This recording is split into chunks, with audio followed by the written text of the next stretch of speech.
All right, guys.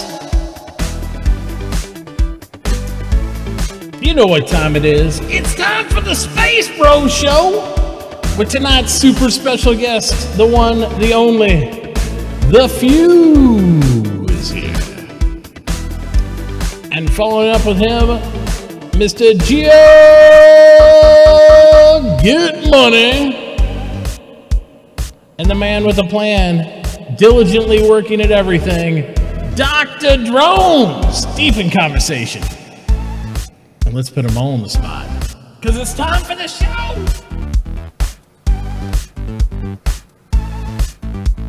Circumstances where I get it. That's a good choice. What do you guys think, chat?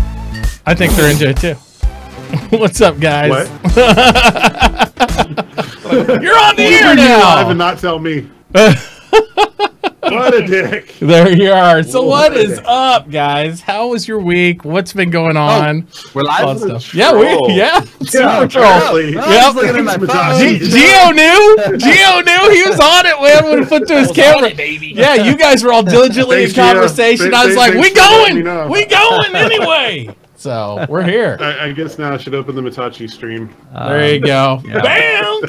All right. Well, since hi, chat. Yeah. Hello. While the Few and Drones gets their bearings again, why don't we start out with Gio? How's your week been, man? How you been? What's been going on? Oh my God. Pretty good week. I actually picked up Far Cry 5 and been actually surprised. I actually like the game. It's actually fun. It's a really good game.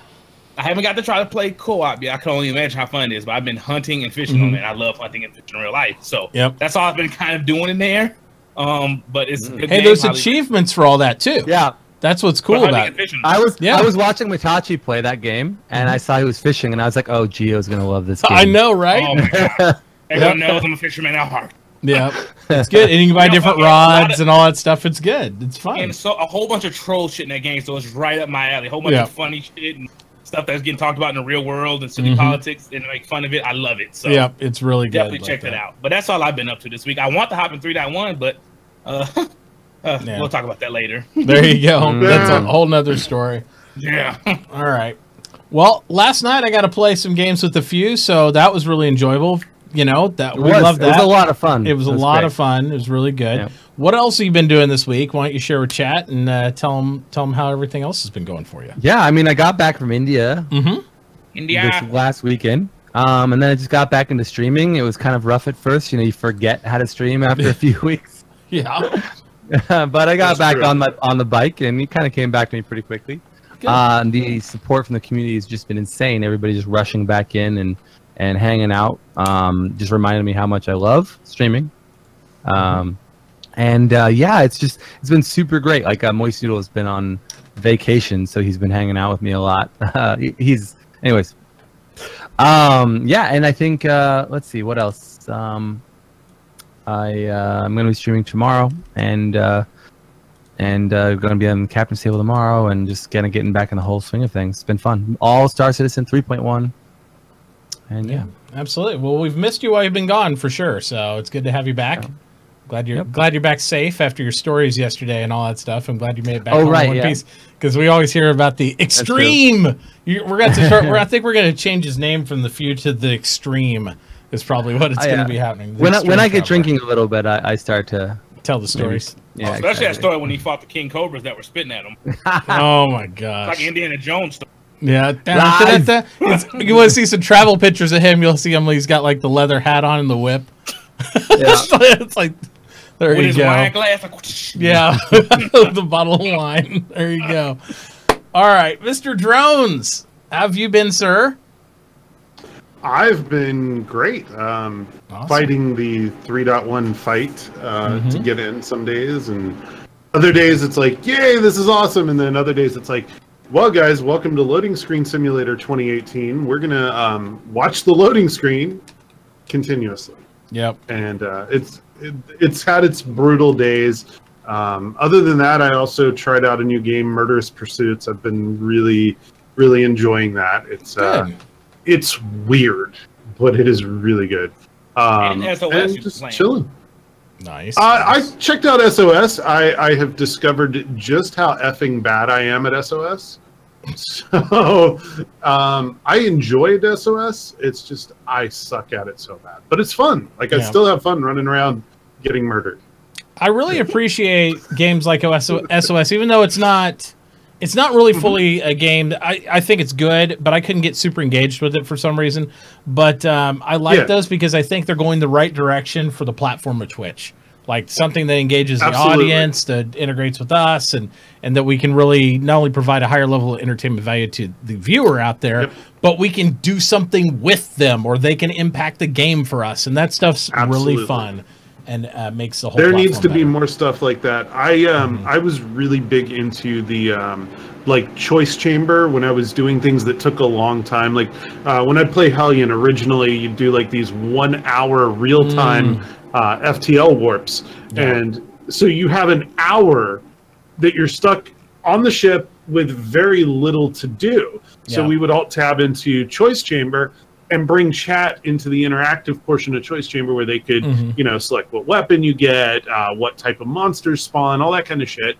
And now we're seeing that come into more graphical stuff that I'm stoked for it, man. I think SOS is, they're onto something. I don't know if they're all the way there yet, though, but they're definitely onto something that's going to be hot. I think they're definitely in the right direction. It might not be the game that makes it there, but they're in the right direction with the integration, I think. More than they're building the foundation for it, for sure. For sure. So this week as Star Citizen, I think, was more interesting on the testing side of things in the PTU. I think we've seen some leaps and bounds and some gains there. Some other hurdles that have come up. But I think there's been some really good stuff that we've seen overall from that during the week, at least for me. I know some people are still having challenges. You know, Gio, you mentioned you have some problems still trying to get into the PTU and deal with some of that. Last night before, I don't know, it was like 2 or 3 patches, I think, before. It was working fine, like a charm. Oh my gosh, it's so much better. And then, you know, I got on today. I'm like, what the fuck happened? and well, that's pretty much a general PTU experience, right? That's usually what we all deal with when it comes to those type of things. And this super lovely game. So that's just PTU because it's like alpha, right? I don't know if you guys got this graphic glitch where like triangles, polyvirus. Polyvirus. Yeah. Okay. Yeah, you got the polyvirus. I didn't know what the fuck. You touched somebody that had the polyvirus. Yeah, it makes you kind of poop yourself a little bit, thinking that you're getting like graphics tear on your graphics card. It's like, oh no, my graphics card's failing. It's like looks like the triangles with the old. I remember the old AGP cards and stuff when they used to graphically tear and you get these weird lines and stuff like that. That's exactly what give me a flashback of. I was like, oh no. I remember. I remember modding some old, like the original Quake files to where you could stretch out a point on all the characters so you knew exactly where they were, and it looked exactly like the polyvirus. Looked exactly like that. Not that I would have ever done that, but I've seen it done. Interesting. Listen, it was LAN parties. You knew all the guys that were there. It was different. Yeah. It was different. Yeah. LAN parties, God. I don't. Dude, you know, they still have those around Kansas City here, and they try to get me to go to some of the local Twitch events.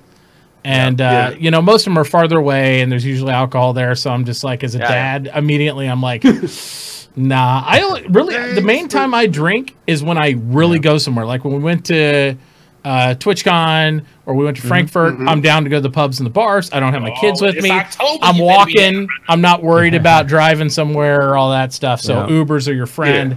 Then I'm good. When I'm in town here, I just don't do it a lot. It's just not something that really kind of comes to me. But it's one of those issues where it's like I just don't really, I don't know. There's just some of the things like that drive me to drink when I'm testing alpha. Drive you to drink? Drive me to drink a little bit. Because like I was trying to join the few all night. When I got in finally, it was great. But still, I don't understand and this might be a little bit of tangent, I just don't understand how the community doesn't value the party system even higher up the list than what I've seen some of the people vote for. I think it needs to be the number one thing. I mean, if you're not playing with your friends, then I don't understand what the purpose of anything else is. But, you know, that's a whole nother thing. I haven't checked that list. What's winning? Is it the last thing I saw winning was like 2.0 items. And I was like, oh, so all our guns will jam. That would be great. Oh, okay. Because that's the scope of what it says. And it's, again, it's the same thing like what we talked about last week, Gio. Like when you read about certain aspects, you didn't read the whole thing and people vote on stuff. I generally believe people see Item System 2.0 and they're thinking about all the other feature sets, all the other items that are coming involved in that. They're thinking about all the different aspects of 2.0 that's supposed to facilitate, and they're not reading what it's going to actually, the scope is of the project. And that's the scope right below those statements on your voting. That's all it covers. Yeah, it's kind of bullshit. I wish I could take my vote back, but yeah, I understand. But I think that's gonna just across the board. We've been promised this 2.0 stuff for so long, and now some other shit like that shit. I don't even care about the new. Well, if you listen, like even when Matt Sherman was, I watched part of the Redacted podcast on Wednesday. Great show. You guys should check it out. And Matt Sherman was in chat, and even Matt was identifying that 2.0 is more the background items to facilitate some of these things and doesn't have direct impact on the items that we're talking about trying to do inside the thing. So it's more back end stuff that needs to happen to facilitate those. But just because even if they have all of 2.0 done and in, it doesn't mean that we're going to have the multi-crew stations. It doesn't mean you're going to have better turns. It doesn't mean that you have all these, because there's another layer on top of that to facilitate it. So everybody is spamming 2.0. That's great, and it is needed. But they need to understand just because that happens and just because that doesn't mean that it's going to do anything like immediate. It's like, oh, that'll set stuff up for next year for you. And so that's the thing. Immediate needs are things that we need if they want to keep pushing the project and getting more people involved in those type of things. Are party systems. Something that will impact you today. Yeah. We need the quick wins. Party systems and Twitch integration. Make those two things happen. Right. But I have to say, I know that, my experience hasn't been the same as everybody else's necessarily, but 3.1 is a huge step better than 3.0. Performance-wise, for me. Yeah, it is. Content-wise, everything, so. And, you know, I think 3.1's worth it. I hate to hang it on a vehicle's head, but just for the Cyclone. The Cyclone has been so good. I think it's so underrated. People are so hung up on the Reclaimer. And I'm like, the Cyclone does exactly what it's supposed to do. It gets you from A to B in a fun, quick transport way. Yeah. And the Reclaimer, they've even hinted several times now that when salvaging comes in, there's no guarantee the Reclaimer will work at all. Yeah. So they only put it in because it was done for Squadron 42. Yeah. I must say the Cyclone, it may be early. I made a video on it earlier, but I think that may be my favorite ground vehicle in any game ever. It's so fast and fun. It turns on a dime. The only thing is missing from it is I would like a little jump, like hydraulic thing for like some of the rocks and higher stuff. Just like a little quick jump. I don't know. We get pretty bouncy in them anyway. Yeah. I also dislike though about the way the current vehicle physics work, and maybe this is something that'll change in the future. But it's when you're like straight up and down, it doesn't tip over, which is fine. They explain that with lower, right, with like jets or something. I don't know. But when it's on its side, it doesn't rotate back. You know what I mean? Like it feels like kind of fake. Like it should be gravity weighted. It's this or it's this. But it can't rotate between them. If it has jets to keep it upright, it should have jets to like make it fall down the correct way. Right, exactly. That's all I'm saying. That's just what bothers me about it. That's all. Yeah. If they slow it down, it's gonna be fucking whack. They need to leave it at that speed because it is incredible. Yes, exactly. And if it has jets, it needs to be able to do backflips. You're jumping. Sure. Yeah. But I'll say right now, it's not as fast as the bikes, like it's supposed to be, and it's faster than the Rover. So if they slow it down, I don't know why, because the Rover, it would be just the same speed as the Rover.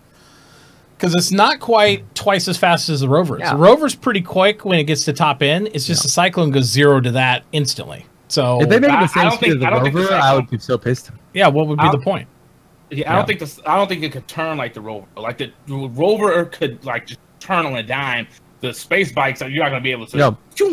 Another thing though about the Cyclone that I don't think you've mentioned yet is not only is it fast, it's like powerful. I can like drive straight up a steep mountain and it just books it. Like, and you hit the top of a mountain, It's got a lot of torque. You jump off the top of the mountain. Normally with the other vehicles, you have to find a ramp and go downhill and then find a jump and do a jump. This one, you just go, I'm gonna shoot for the top of the mountain, and you just do get huge air off the top of a mountain. It's so much fun. It's it's almost a perfection. Yeah, I cannot see I cannot wait to see what the racing variant's like. Like, please, I know. Statue, do not fuck with it. Leave it the way it is right now. It's the one thing that's not broke. It's kind of like, but I'm afraid they're going to Star Marine it. Because to me, Star Marine was like in such a better place, at least just the physics of way it felt before. And now it's like so bad compared to where it was to me. It's just, not saying anything bad to Nicky or anybody else. I love those guys, but, it's just, and again, you can't blame the guys who work on the FPS because all they did was like they're just facilitating what the model was changed inside the PU, and that wasn't their call. That's just the way it is. But it's just not. It's not fun to play still for me. It's better now since 3.1. I will say that Star Marine's come back a little bit. It's still not back to where it was, but it needs to progress a little bit more. But it's okay. There's 2 vehicles that felt real good when they came in the game. Well, actually 3. One was the Gladius. It was so fucking awesome. Everyone bitched about it, and it got nerfed to hell. And then the Buccaneer is still really good. I love the Buccaneer the way it is. I hope they don't fuck with it. Yeah. And then, of course, now is the Cyclone. So the Cyclone and Buccaneer is still good. I just hope they don't tamper with it. Like I don't think they didn't really mess up the Gladius, in my opinion. The beginning of the problem with the Gladius was when they actually fixed the Connies, right? Because the Connies used to like fall apart to the Gladius because it had no way to stop the bullets, and the bullets would just go through the shields and blow up Connies. You can take a Gladius, come up to a Connie, rip all his engines off, fly around circles around him, and just be like, whatever, just go away. And then when they fixed that, people were like, oh, now it doesn't have enough weapons. And then when they started to change the flight model, then people were like, well, now it really sucks. I'm like, the Gladius is still okay. It's just not really a powerful ship, and it's not intended to be. It's more like a scout type of ninja fighter interceptor. It would be a good matchup to like take down like Buccaneers. Something lighter, armored or whatever, something. Well, yeah, even as flight mechanics, though, it was kind of changed up from what it was. Like the Buck flies like the Gladius. That's why most of us like you that I really like the Gladius now like the Buccaneer because it flies like the old Gladius did because I can ninja that. So, but everything's got to have its tier off the way it operates, the way it works, and all those type of things. So, I think that'll be a lot better that way. Guys, I like the Cyclone so much. How about we do a giveaway tonight? And then hopefully someone who doesn't have one can get one. We could. On Geo. Wow. On Geo. On Geo. The generous baller. Man. Well, what we'll do is we'll start that giveaway. We're going to pull the giveaway we have up right now for the 500 extra entries into our 250 giveaway when we start questions. And then we'll start the giveaway for the Cyclone whenever we stop that one, which will be during question time, like question break. We'll switch them up. So you have to stay tuned to know when to go in for it. Gio's giving away a javelin. Yeah. Wait, sorry. Yeah. And a bangle, so you guys can have your little monorail train. There you go, the monorail train. Yeah.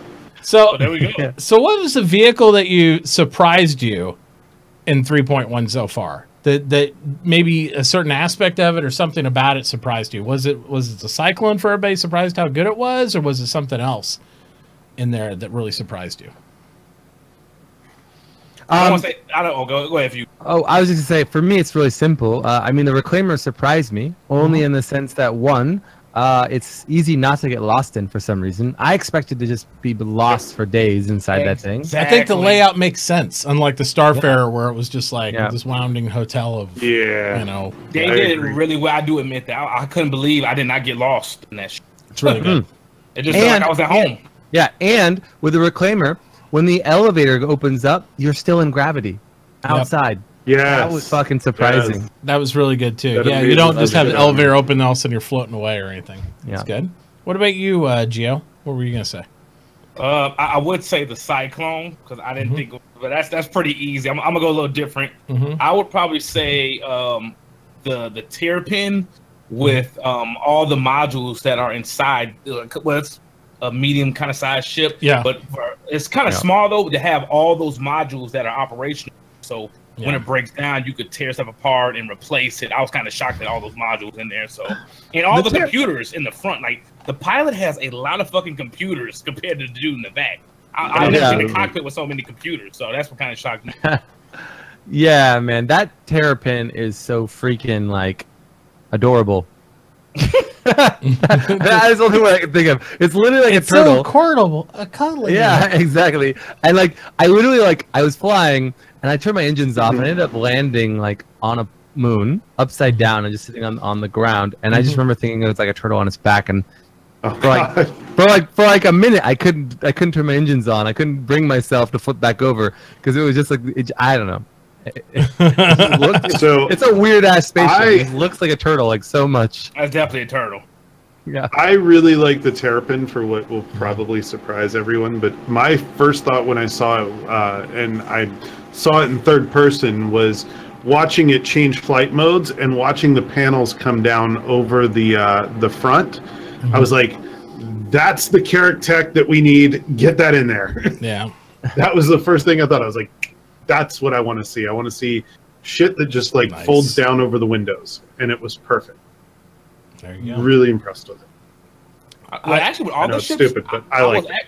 I was actually surprised at how good the landing gear. I know it's a little thing, but the landing gear tucks in. So I noticed that on the Razor and the Terrapin. I haven't really looked at the Reclaimer. Yeah, that's kind of no big ass one. But the smaller ships, they just tuck in so nicely. Yeah, I didn't notice that with some of the older ships. I think the thing that I was the most surprised about, I mean, because I knew that the Reclaimer would be fun, you know, just to tour around all this stuff.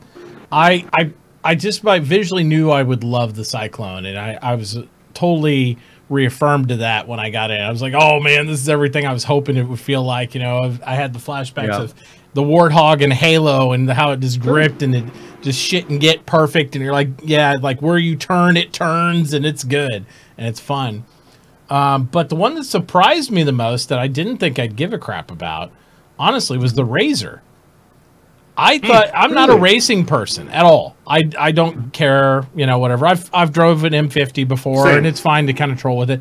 But I really enjoyed flying the Razor. I was like, huh, it's good looking. It's got more missiles and guns than I expected on an actual, you know, like race car ship, and it's super quick. It's really neat. I think the M50's got some mean competition in that ship. But I did some comparisons, not very scientific, between the Razor and the M50 while we were in Arena Commander, and it's not like really any different performance-wise. Like I feel like it's almost exactly the same. It's got a better armament on it.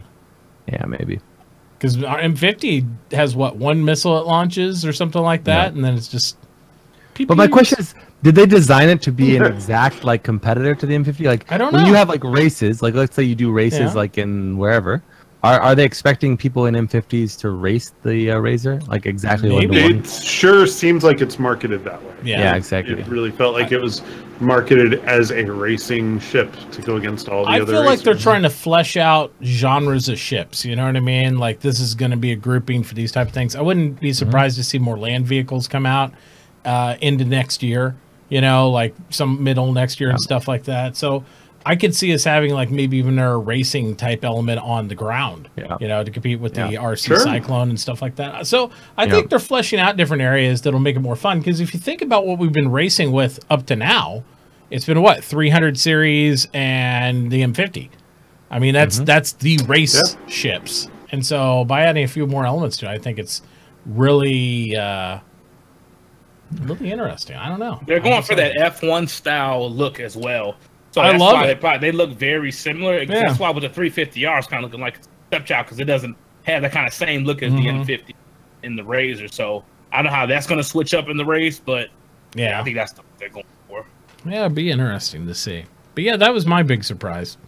So let's go on to the videos, if we can. Uh-oh. What? We were going on to the videos, and then it went all weird on me. Let me fix it. What did you do? I broke it. Hang on. Let me unbreak it. Broke it. I always break it. Wait, my internet. Break it. Holy cow. What'd your internet do? Oh, I froze for a second all over the place. But I'm good. I'm back. You had a cow that was holy. He froze all. How do you freeze all over the place? Everywhere. I'm all over the internet simultaneously. He's all over the internet simultaneously and how did I get up all here? at the same time. I don't know. Huh. You went double. Double the drones, guys. Double the fun. That's right. Two different sizes. He comes in medium and you large. Replaced me. Why did you replace me? I didn't replace you. It replaced you, I think. What do you say? Did it replace you here too? Yes, it replaced you everywhere. You are fully replaced. Oh no! we need one of those technical difficulties things here. Let me fix it. We'll be right here. Geo, make the be right back music. No! It's like the Matrix when the agent usurps the body of like some. Anyways. Yep. You lost me at body. There you go. Whatever. Now you're back. Now you're back. Now I'll work on the other window. Am I? Now I'll work in the other window while you guys are talking. So, what did you do to my clone? He morphed into the few. Was the few ever really gone? That's the question. Was I? I don't know. Maybe you never really was. Yeah. So, what was your guys' favorite part of calling all devs? Was there a certain question that stood out? Was there any element of it that you're like, oh, it's interesting. I didn't know that. Can you remind me of the questions? I did watch it. Main items were tractor beams, ship modules, space stations. Yeah. Tractor beam was really cool. Like the idea that they had already okay, what surprised me about that was the way I think Dan had answered that question, right? For tractor beams was he actually said that what they're using for mining when it comes to getting resources, they're actually building a systemic idea of what a tractor beam is across multiple technologies, right? Like the idea that a tractor beam will be involved for like mining ore all the way to collecting cargo and possibly manipulating ships, etc. It's like I was surprised by that systemic technology being kind of built universally across different uses. Yeah. A lot of games build something specifically for a certain use, not like, universally across multiple. So I thought that was really cool. It's very true. It's very true. Sometimes it's single role and purpose based instead of actually crossing over and doing multiple things. So, yeah, that is interesting. Why is that not capping that? No, we're just gonna wing it like this because that video is not capturing over there. So, what were your guys' thoughts on tractor beams? Anything? Because I mean, the main thing they talked about was in mining. Wait. Yeah. I can't wait to science with them, because they've hinted that you would be able to interact with a EVA player, not necessarily hold them there forever, but that you would have some effect on their ability to fly. So of course that brings up 100 other questions, like how specifically can we target them? Is it like specific to I'm targeting the player, or can I target his left arm, and if you target his right arm and we pull our ships apart, what happens? Like, I can't wait to science the shit out of whatever they design. Also, like how powerful the large tractor beams be. If I install like a huge, amazingly powerful tractor beam on a javelin, will I be able to tractor beam a fighter? Or even if the fighter's engine still worked, would it be able to fly away? I don't know. Like, you know what I mean? Can we do like a Star Destroyer sequence where we're like coming up behind the ship and we're like, oh, they have us in the beams. Yes. I want to be like Star Destroyer, Darth Vader pulling up on the Corellian Corvette, pulling that freaking ship into the bay and like boarding it. Like, you know what I mean? Like that would be so freaking cool. That would be cool. Hell yeah. That would be cool. Yes, Neuroflare, my idea of excitement. Absolutely. And guys, if you're just tuning in, make sure that you're not only getting into the current keyword raffle, which is for an additional 500 entries into our $250 Star Citizen bundle giveaway that includes both a Vulcan and a starter package. And we'll be drawn tomorrow night, actually, around midnight. Holy cow. Yeah, so you'll be able to jump into that and have some fun. And then immediately after that giveaway, we'll also be running a second giveaway sponsored by Mr. Geo Get Money. For an amazing Cyclone. And if you have questions or comments or subjects you want to hear from us during the show, all you have to do is type in !questions in chat, and it'll link you to a form where you can actually request, or throw in your own. You can request from the few, which will kazoo any tune that you want him to on his magical kazoo. Wait, right, I need to buy a kazoo. It's shipping from Amazon. You're ready for our kazoo episode. That could be. If somebody donates $100 to Matachi, I'll get a kazoo. And the next SpaceBro show I'm on, he'll do a full kazoo. I'll take another 2 shots as well. Whoever donates 100. I'll go grab a bottle and start. Oh wait, we can't do that anyway. Crazy sauce. The space drunks. There it is. I know, right? All right, so I can't remember. What was the space station question they asked? I can't remember on that one. They said, "Will we can be able to Can I back build... up for a second? Oh, yeah, back up. Sorry, I have one more thing on tractor beams. Yeah, you're on the tractor beam. One of my concerns when they talked about EVA, it was that they were saying that, and this is previous episode, was that with EVA you wouldn't be able to necessarily EVA from one ship to another if both ships are moving. So my next science experiment would be, can I EVA a person with a tractor beam from my ship to another ship while moving? Well, the question I would add on to that would be, can you use a tractor beam while moving? In general, yeah, it's a valid question. Because the reason I bring up that question is because Matt Sherman previously told me that we wouldn't be able to tractor beam while moving, because I was I can't say it. Hypothesizing. Yes, hypothesizing that yeah, something like that. Hypothecary, right? Something. Anyway, that you could ski off a ship, right, with a tractor beam. Like, you could attach it to a person and they could go out, like, drag them around and do all that stuff and kind of go, like, you know, skiing in space. And he said, no, that won't work, because the whole solar system set up to support that. So to me, that means you'll have to stop. Just an idea that won't work. Well, I understand, but I'm just saying this has been less than a year ago. So I'm just like, I wonder if you'll have to be stationary to employ your tractor beam. Like, you'll have to stop. You will have to be. I mean, I hope technology. No, think about it. They have a hard freaking time having somebody leave the physics grid of a spaceship and carry their momentum forward. Yeah. They can't even do that. They definitely cannot freaking tractor beam something while moving. Yeah. So I think it's going to be like, make it fun too and not trolly or something like that. They said they had to balance it out, I thought. Well, and that's what Dan was talking about when it came up. He was talking about the fact where he didn't want you to be able to perpetually keep somebody down, like what Drone was saying. Really?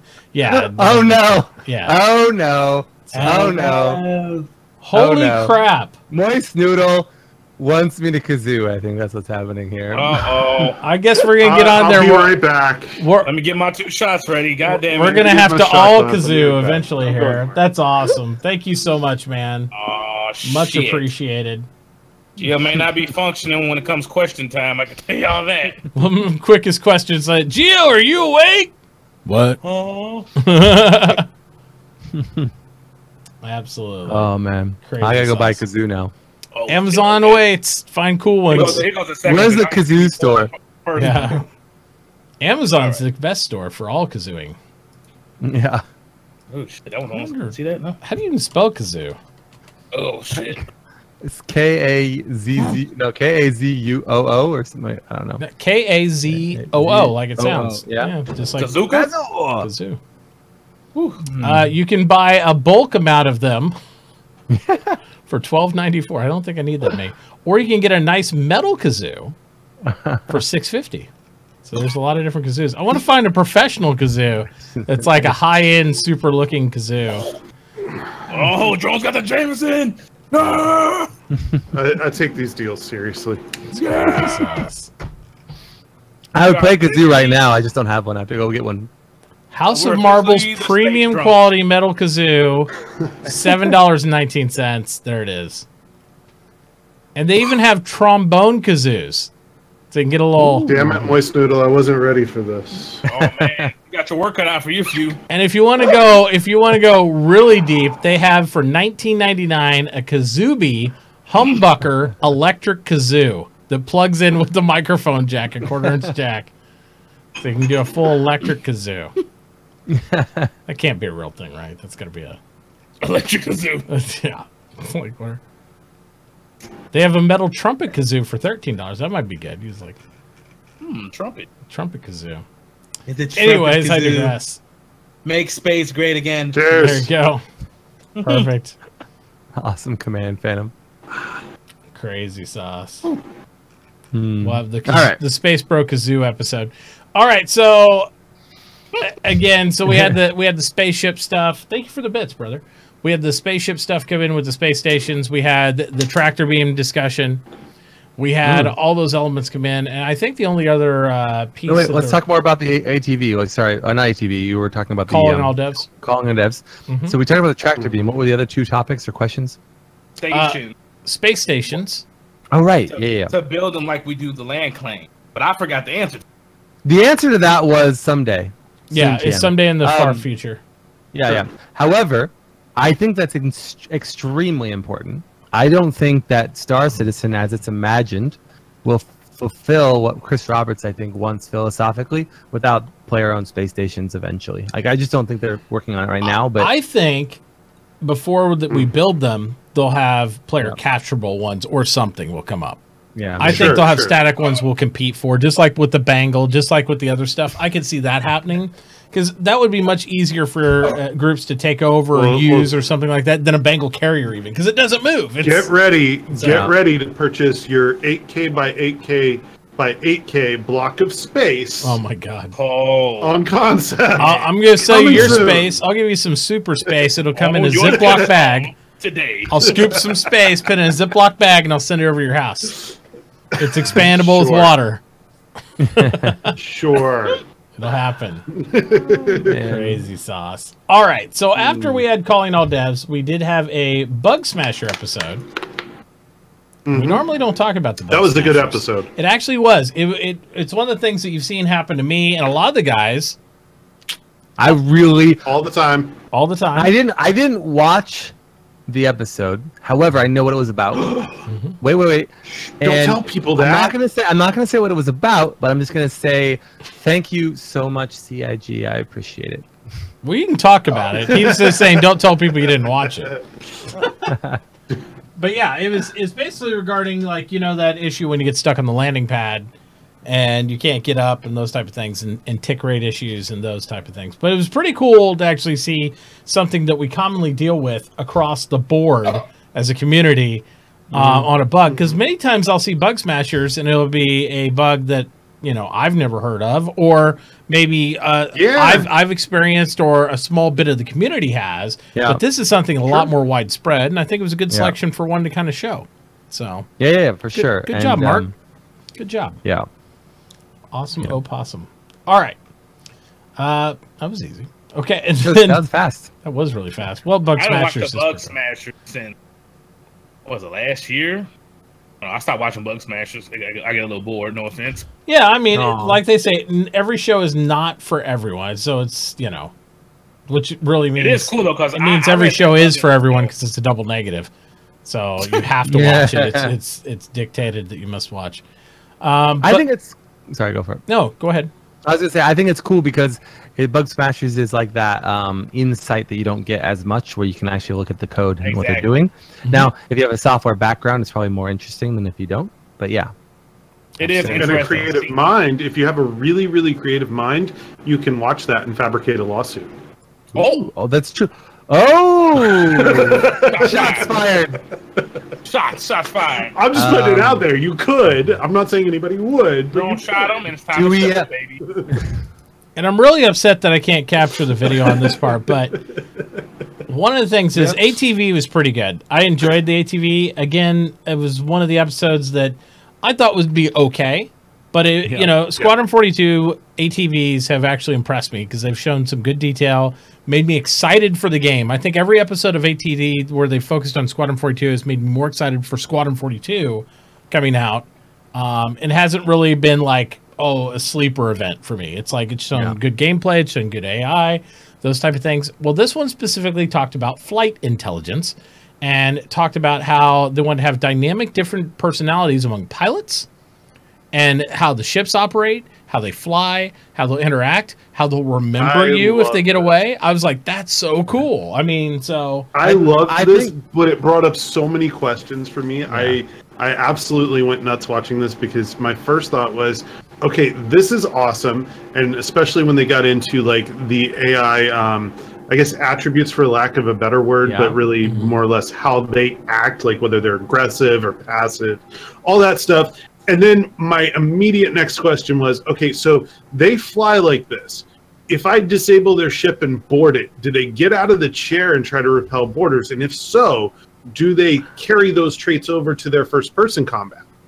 Like, there's so much I want to know about how this whole AI thing works. Yeah, I've got a lot of curiosity about it. I was really enthralled with this whole episode. Yeah, but I mean, for me, like, my biggest issue with it is, I mean, I'm a big fan of where they're going, right? No, don't get me wrong, but like, they're talking about all this advanced AI, right? Like, oh, in this you have variants of personality, which, by the way, is going to create a depth in combat that, like, you're never going to see in any other game. Like, imagine you're a pilot and you don't know if that pilot's going to just aggressively attack you or run away or be defensive or be aggressive. I mean, like, creates like the I don't know how he's going to fly. Yeah, I don't know how he's going to fly, so I don't know how I should engage, right? That's cool. But they don't have a baseline. I think they should be focusing on freaking getting one solid personality of AI done, release that into the environment so we can have some fun combat in a PvE kind of environment, and then vary the personality after that. But right now they haven't even done that. So well, they're probably thinking Squadron 42 wise. I know, but PU side of it. But the same AI they're building for Squadron 42 is the same AI they're going to throw into PvE for Star Citizen, right? There's no point in doing double work. So it's like, I just want to see that, like, phase 0 AI that can fly around and actually be, like, not fly out of the zone in Arena Commander and engage purposefully. Well, I would say some of the AI, I don't think, like, a lot of those characters, I don't think we'll ever be that close in the PU, like with Old Man or, you know, some of the other characters. No, not the high-end rendered characters anyway, no. And that's what they meant, because when you look at Mark Hamill's character, like they said, you know, he's not cocky, but he has those skills, and you could see it. And, you know, he's not going to be on your face like, oh, I did the, you know, the flip and turned around and shot him. Because his personality is dictated where he doesn't showboat. He's good at what he does, but he doesn't overfly. He's those type of things. So those things are pretty cool too. So we probably won't see nothing like that in the PU, because what NPCs are we going to be able to get, you know, that close to, like, the storyline of the game? You will have the NPCs like a Miles Eckhart, right? You'll have these certain higher tier characters, hero characters, where you're going to get some missions where it might be a multi-chain, and maybe that interface with them towards the end of completion of that multi-mission chain or something like that. You might get some of that interaction like that. Maybe not Mark Hamill grade, but definitely a higher grade than a common character. Because you want to have those mission sets and stuff, just like any MMO has. We have story arcs and stuff within the MMO itself, and they develop and they kind of make those different tier characters. So I'm sure that will happen inside the PU, just not to maybe the same degree as Squadron 42. I mean, they even talked about having, like, the dreaded Pirate Roberts or something, you know? Yeah, so it's like, absolutely, have stuff like that. Absolutely. It was kind of cool. Actually, today when I was, you know, flying to Planetside, it was an NPC that attacked me. It was kind of cool, and he was like, yeah, okay, this is a robbery. He said, you know, don't do anything sudden. You're probably going to get killed anyways, but, you know, don't do anything stupid. I thought it was pretty cool to, you know, actually get attacked and have NPCs actually talk to you like, in a snobby way, not just, oh, we're going to destroy you type thing. It was like, you know, he was actually talking. So it's good to actually see that in kind of typical Vandal speak, ha, ha, ha, die human, you know, or something like that. It's like 1980 video game text at the bottom of your screen. No, yeah, I agree. I think they're going in the right direction with it. I think it's going to be really enjoyable, and I think we are going to see some of those tiers cover across to the MMO, because, like the few said, they're building the same system of subsumption to work on both sides. It's not just you know, one for the Squadron 42, one for the PU. Well, that's why I voted for you know, the FPS in the next patch, because I'm like, dude, I don't know why that should be number one even without our vote, because that's connected to Squadron 42, and the faster that gets done, the faster we get Squadron 42. So and without that, I think that's the answer to Drones' question. I don't think you're ever going to see the pilot get out of the seat, because they don't have the FPS AI mechanics in for him to do. Well, not yet. I know, but I'm just saying right now, I mean, if you had that in, maybe that would move the gate forward for that type of stuff in these larger ships. So that would be really cool. 07 Xylo, this is to you, Xylo. Woohoo! What's up, Xylo? What's going on, man? Hey, wait, Dr. Drones. Whoa. What did I do? Yeah, did you meet your commitments to the Moist Noodle? I didn't see. I absolutely did. How did you miss? And you have other people now in chat trying to challenge Geo and everybody else too. But I will say, everybody be safe. Everybody having fun is of age, and everyone is not doing anything bad. Here, Twitch want to see my ID? Twitch don't ban. Yeah. Twitch don't ban. Yeah, show us your ID, Gio. Drinking on stream is perfectly okay, but influencing others to drink is not so good. I live in Troll Valley. Get the clip ready. Oh my god. Matachi was telling me the other day how much he like really. Just kidding. Yeah. Not on the stream though. I don't do it. Oh right. That's right. I forgot. Yep. Privileged information. Card and Twitch. That's the next thing you'll have to get. Like, remember the optical drives. I don't have any, but you'll have a different drive. Look like a 3.5 floppy, and you can actually put your card in. Sorry about the noise in the background. I think I didn't hear it. Oh, you didn't hear anything? I heard someone honk. Honk if you're horny. Some person has gone crazy outside. Okay. All right. What else? Yep. Not to mention the one inside. Yeah. But one of the aspects that was really cool about the whole second part of all the Squadron 42 interfacing and all that type of information. But, the sleeper hit on a lot of these, a lot of people will be like, oh, it's about Squadron 42, I don't want to watch ATV. Or, oh, it's about sound, I don't want to watch that. People are missing out because you might not care necessarily about the main subject matter of what the overall video is about, but they're doing the studio updates as the lead into each of these. And like even on the sound one where I found overall was like, it wasn't my flavor, but it was, because I've seen a lot of them before. They have great studio updates. And this was no exception. On this one, they talked about they had gone back through, and I can't stand that my capture card's not working right now to show you the video, but they updated the Bengal carrier. They did a huge graphical update with a walkthrough on the ATV. And they talked about the same thing you guys were talking about for when there, the monorail system that they put inside there. Oh, I was amazed by that. I didn't even know it was in there. Drones like, oh yeah, they been said it had a monorail system. Yep. There was a still image of it a long time ago. Yeah. I want to throw my wallet at it, but you can't. So well, you can, but you won't get it. It'll be a catch and release option. You just throw your wallet and you released it. And get it back with ego. They caught it. You didn't get anything back. But no, the monorail system looks amazing. Not only the one for the actual Bengal, but the one also on was the Shubin mining post, right? They talked about in the major space station and stuff, which I think is a great idea. It's awesome implementation because who wants to walk across, space stations that are like a kilometer or better long and whatnot? You'll have like your own subway station. Well, the first time I do want the option though, so I hope there is a path that you could walk. Alongside the monorail. I think that should be like our choice. You can just EVA across the ship and go on the other side. I think you should be able to like hold somebody down in front of the monorail and then tell them that that's the sound of inevitability as the monorail approaches, and then move out of the way right before the monorail hits them. I know one thing. People who Why would you move out of the way? People who do not watch the Squadron 42 stuff should never complain about where's my ship, because a lot of the stuff you could see that it's going into the Jean ships, it's going into the Bengal with a fucking monorail in it. So if you're asking, oh, where's my ship?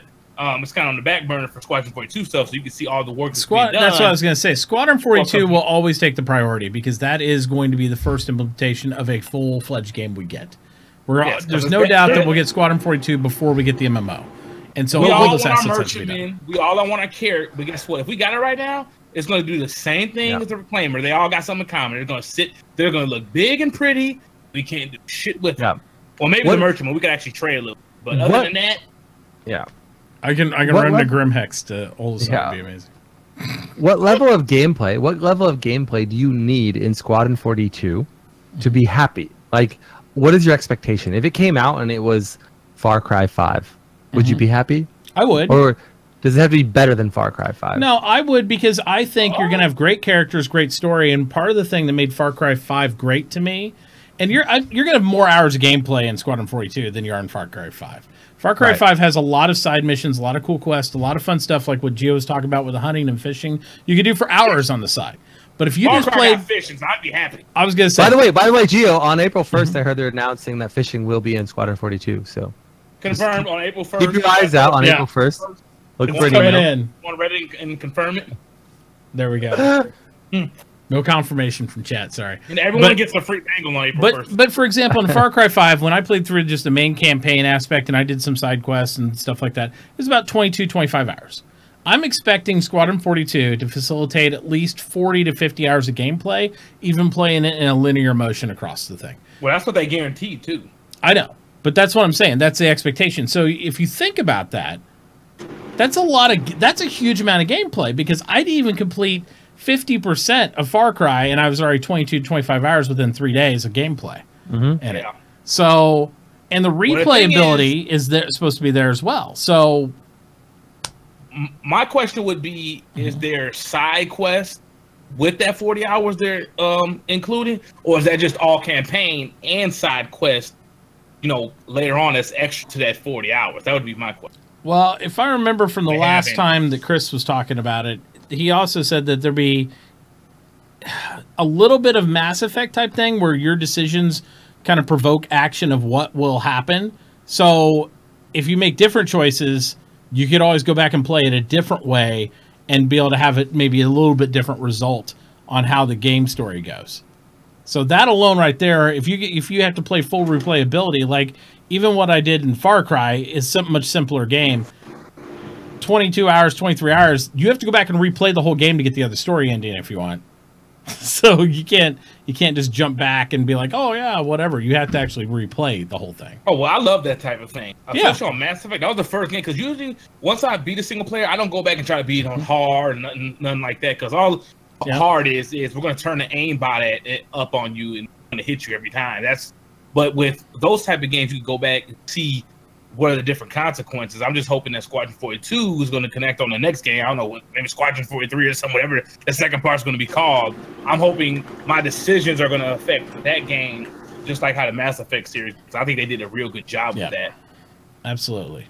Absolutely. But yeah, I look forward to seeing a lot of that. And Squadron, we also have to always keep in mind, this Squadron 42 is just one of 3 chapters of the single-player story that we're supposed to be getting, too. So they're going to, even after they're done with Squadron 42, we're supposed to have 2 more chapters of that that'll be coming out, you know, not necessarily tied exactly to that, but in the same space world and all that stuff. So we'll have more story and more fun and all those type of things coming in. Additionally, for the studio update, they also worked on some of the kill animations, which I think look way better from the mocap of what they did. The yeah. I agree. 100%. The skin, the skin shader. They have they have those kill animations, but are they for like the PU or are they for the single player? Yes. Yes. They're for both. I mean, again, it's for both. It's the same engines too. Same engine, same emotes and stuff. Right, like but like I feel like the single player is like easier to like say, oh, the guard's going to be standing, you can walk up behind him, but in the PU, like, is it? I don't know. I wonder. It'll work the same way because, you know, just like in a Star Marine or something, if you would rifle butt, it's the same animation type set they'd use. It just locks you in that animation set, whether it's multiplayer or single. Well, I remember Chris saying he wants martial arts game, and that's going to be insane because in some of the areas when they take your guns and strip you to see if you come in there with any guns, that needs to be a thing. Fighting, you know, hand-to-hand combat, because you can't bring your guns. Tasers, darts, whatever you're going to get. That can be cool or it can be terrible. It really depends on the implementation, because I've seen games try to do martial arts and they are horrible. It's just a button smasher at some point because you're just backing a button to try to out button smash the other guy to do an animation lock, and it was terrible. But I have faith that they'll make whatever implementation they did. Pretty good. Which one? Kingdom Come. They did pretty good in that. They did pretty good in that one. That one's fist fighting though. Martial arts a whole different thing. I was just like basic fist fighting. I don't need the whole, you know. Technically Kingdom Come had martial arts. It's just like Western civilization martial arts, like whatever it's called. Oh, get Regmatachi. Woo! Yeah. It doesn't have judo in it though. Yeah, not judo, not Eastern martial arts, whatever it's called. Just give me the karate chop from GoldenEye so I can. If I can't do the crane kick from Karate Kid, then Matachi, I'm not into it. Matachi, am I on the SpaceBro show next week? You are now, because you have to do Kazoo. Okay. I do have to do Kazoo. So you're going to be scheduled, because we haven't finished the scheduled for next week, so you'll be on next week now. Okay, all right. Okay. So yes, next week I'll be drinking wine. My goal is next week to hopefully get you and Scorpion on the same episode. We've been trying to make that a reality, and we're going to see if we can do it. If people on YouTube want me to be the regular on here, I'm like, I can't be regular. We got to switch it up. The bros got to switch out, man. Yeah. Yep. We got to do it. Absolutely. Do you put this on YouTube, Matachi? I do. Okay, good. The last episode's on. But you can also watch the VOD right here, because we do the highlights in the VOD on Twitch. So hi are people on YouTube? Yeah, because you can go to the channel, you can go to the Genre of SpaceBro Show right on Twitch, and you can also watch it there. And make that happen. Because YouTube don't pay no money. Well, tell me about it. So till we get like 20 or 30,000 people watching an episode. I don't have any YouTube account, so I wouldn't know. Yeah. Hey, let me give you a pro tip. You didn't hear that from me though. All right, so a couple other things other than the skin shaders, which looked amazing. I didn't think that they could make the old man Mark Hamill look even better, but they did with the skin shaders and stuff on that. They had the martial art aspect, they had the monorail aspect. We said they also had they talked about more of the AI behavior, but they had this whole really weird segment. I guess it's good, but they have a whole substance designer where they worked on food, and I was like, oh, I know. I was just like, what? I was like, it's not bad, but I'm just like, really? Insane. It was like, wait. I want to preface my complaint with that was the best freaking food I've ever seen in a game. It looks so freaking realistic, especially because they were going procedural with it. Yeah. They were like, let's build a procedural fried egg. Yeah, I'm like, what? So you can burn your eggs? Scrambled eggs, homie. So you might like fishing, Geo, but you know, April 1st they're going to announce they're going to do like Cook Kitchen Star Citizen. It's a mini mod game, and you got to come in there and have to cook my fucking salmon, baby. Yeah. Happy. No, but seriously. Oh man, the moment I saw that, I was like, scope creep. I will buy a LTI fucking lake, baby, if they throw fish in there. Well, you got to have high-res fish, and then you're going to have to buy high-res plates, and then you're going to have to have plate manufacturer. Then you're going to have a boot maker inside Star Citizen because we need high-res boots. Anyone who's watching, go fishing in there, and I will buy every accessory with it. I will throw my wallet. Oh my gosh! Hey, here it goes. Geo, once they have water, once we have Hurston, right? Because Hurston has oceans. Yeah, water. I will, as a character in the game, go into the ocean and you can pretend to fish, and then maybe I'll like try to like see if you can. I don't know. And then I can say I caught a few fish. Yes, exactly. See? They asked me how many I caught. It's pretty bad, I guess. Okay, all right. It's getting terrible in here real quick. That's pretty bad. Yeah, too much wine. All right, moving on. The views and opinions of the few and Geo Get Money do not directly reflect the views and opinions of Dr. Jones and or everything. Yep. All right, so ATV is good. We had RTV then. And I honestly didn't get to watch a lot of RTV. I tried to watch some of it towards the end, but we're getting ready for the epic, super duper, brand new SpaceBro giveaway for April. So that giveaway is going to be coming up, and it's going to be a hot one. But they had one of my favorite people on there, Jay Lee. Jay Lee was on. I know. Yes. I miss Jay Lee so much. Where the hell has he been? He's busy with work. Mr. Potato Man. Yeah. Damn work. Kappa. Yep. So, yeah, Potato Man. I've never even heard of Potato Man. There's no such thing. He was trying to say Mr. Potato Head, but he kind of lost all his nerd cred by saying Mr. Potato Man. It was funny. It was hilarious. Yeah. So I'm trying to figure out which one of us has chicken nipples right now. I know, that's what I was asking. Like, I'm not going to encourage this kind of conversation. Is that a compliment or an insult? I don't know. I'm lost. Throw up, please.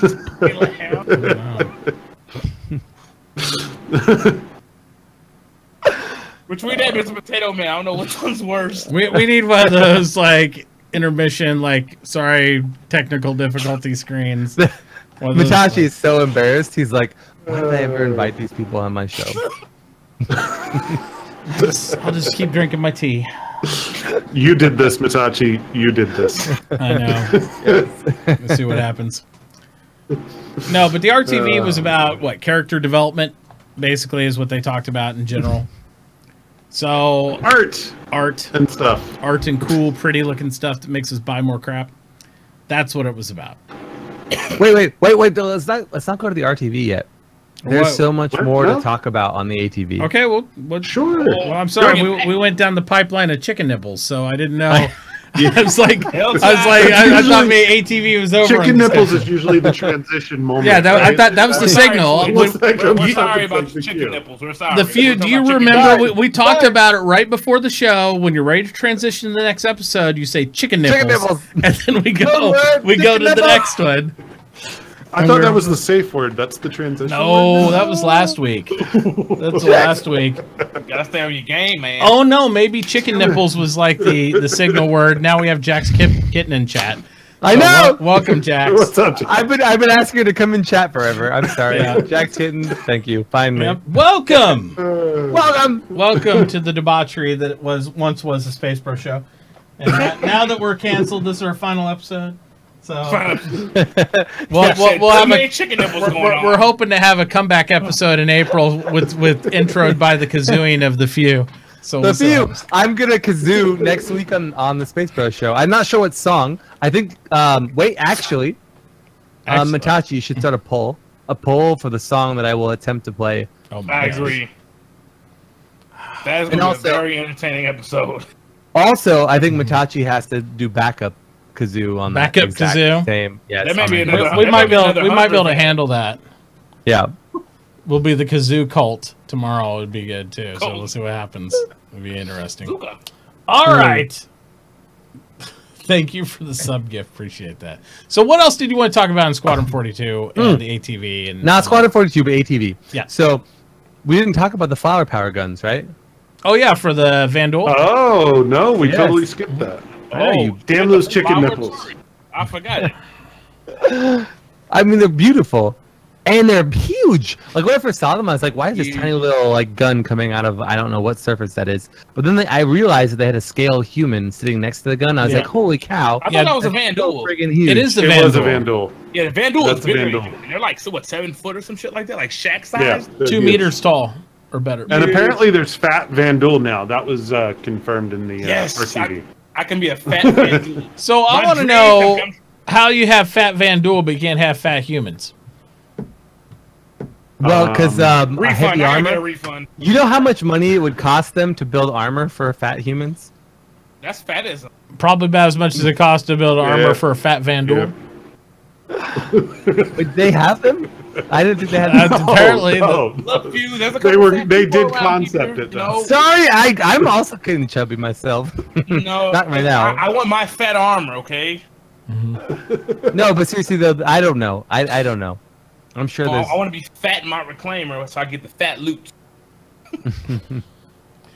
I think that they're gonna have like women in the game before they start working on customizations of body types. I don't think they're gonna mess shaming with the it. Vandal. Nobody was body shaming. We were just talking about the fact that they could be in there. Fat lives matter. That's right. Don't be hating on me. All right. So we had that, and I do like the guns in that because it's like they're really organic looking. I didn't get I don't like the flower analyzation. I kind of get they look like they bloom out of the ship, right? Like a pod and roll and stuff. So I get that, but I just don't picture Vandal and flowers together. But mix that in with darker colors and the I think once it's actually colored in and stuff, it'll look really cool. Yeah. It looked a little too beautiful. Like something with the blooming death. Or one of the other alien races, I probably would have fit. But seeing how deadly they are and how beautiful their turrets are, it's just a weird combination. I thought even better aspect of what I liked was I liked some of the syrup and hot sauce. But I like the explosions they were showing, like the updated Vandal explosions they were trying to do, where they were organic red, like flares and stuff in space, and it looked like really interesting that their ships would actually kind of do something different in that aspect. Yeah. So that's gonna be cool. I do like the variety of it. Like, you know what I mean? There's not a single other gun right now, I believe in Star Citizen anywhere, that behaves that way. Sorry, when it comes to like opening a door and having something kind of come out of a ship and like shoot or whatever. I wonder though, like as to what the value of that is, like from a game lore perspective. Like why don't they just have their like guns outside the ships at all times? Well, think about the Xi'an, right? When we were get the cross section of the Xi'an images we saw, and we saw the hallways, how they had those really what were they, like hexagonal hallways, and they had all the cool blue trim, and the green trim and stuff like that, and the lights. And then they had their gun come up, and their gun actually like levitated, assembled. It looked like some Destiny 2 stuff. On the lore side of it, the thing that I could see, and this is just me hypothesizing, would be that you might want your guns retracted if you're not expecting an engagement, so that if you do take a hit on that side of your ship, you don't lose that gun. But then once you're ready to be on a target, you can force them out. That's the only logical reason I could think why you'd want to conceal I have another your one. guns sometimes. A lot of Vanduul ships are actually built to ram. Right, most are fighters and stuff. They have the blade and stuff, and actually so rather than shear off their weapons, including their capitals are built to like punch into things and stuff. What is Geo doing? So Geo's like reloading. Oh, he was. I don't know what he was doing. Geo, what are you doing? Is it reload time, Geo? Oh yeah. I drunk 3. Okay. I had to get 3 more. Okay. Sorry. Yeah. We might have to get to questions sooner than later. Here, there won't be any questions. I'm sorry for the interruption. I had to get a reload. I was quick. See, I was pretty quick. Aspects of stealth. Cheers. Okay. Yep. I don't know if I can take the shots. That's why I had to get the beer. Matachi, 1 second. This is like kind of one of the more disorganized SpaceBro shows. I don't know why. And I'm gonna accept blame for most of that. I apologize, but I've also this is one of the SpaceBro shows I've had some of the most fun on as well. So, cheers. Anyways, so flowers, stealth. We don't know what they're thinking, but it looks cool. Ramming. Also, wait, the flowers are stealth. The flower turrets are stealth. Well, it's because they retract in. Yeah. We think. We don't know It why. also means they can't look at your ship and identify what weapon you have where. Those are the only retractable turrets. I still think it's because their culture is like, because the Vanduul are tribal, right? And they even fight each other. Yeah. I think it's because there's a lot of, like, with the blades and all the other stuff, the fighters and stuff, they do ram a lot. It protects the weapons until they need to put them out for combat. So it's like you have them go retract inward. Yeah, I know. Do any of the other human ships have retractable turrets? Besides, the Connie has the retractable. I know Connie has one of them. I don't know if it's the radar or something's retractable in the Connie. The only other ship I can think of off the top of my head that I know had something retractable is not human. It's the Merchantman has the hidden one in the back. Can't think of a human ship that does that. That's racist. So all the aliens get all the undercover, Earths, and we got to deal with the ones that just stick out. Because we're always ready to go. Listen, it's not racism that our manufacturers are idiots. Well, maybe they're not. Maybe that way you don't know if we're ready to fight or just be friends. Because they're always out. Like, there are people, it's like, oh, why is the Vanduul putting their weapons out? Well, they're going to shoot you. Why is the Xi'an going to put their weapons out? They're going to shoot you. They're going to shoot you if their weapons are inside. Very funny joke, but I canceled. Oh, that's good. At least you're policing yourself a little bit. All right. Anything else from ATV that we want to talk about? Yes. Don't let your turrets hang out. What else? So lighting, like the alien ships in general. OMG, like, did you not like have a strong urge to watch that like entire beginning of ATV naked? I mean, again, sorry, TOS. Nope.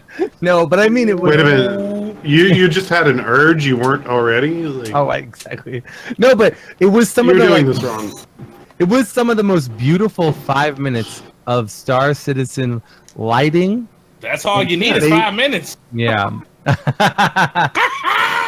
We're talking about ships. Whoa. So we're talking about. Sorry, Matachi. Matachi's giving us that. It's like, how do I mute these guys again? Where the fuck is that button? I got the button. I can put that right there.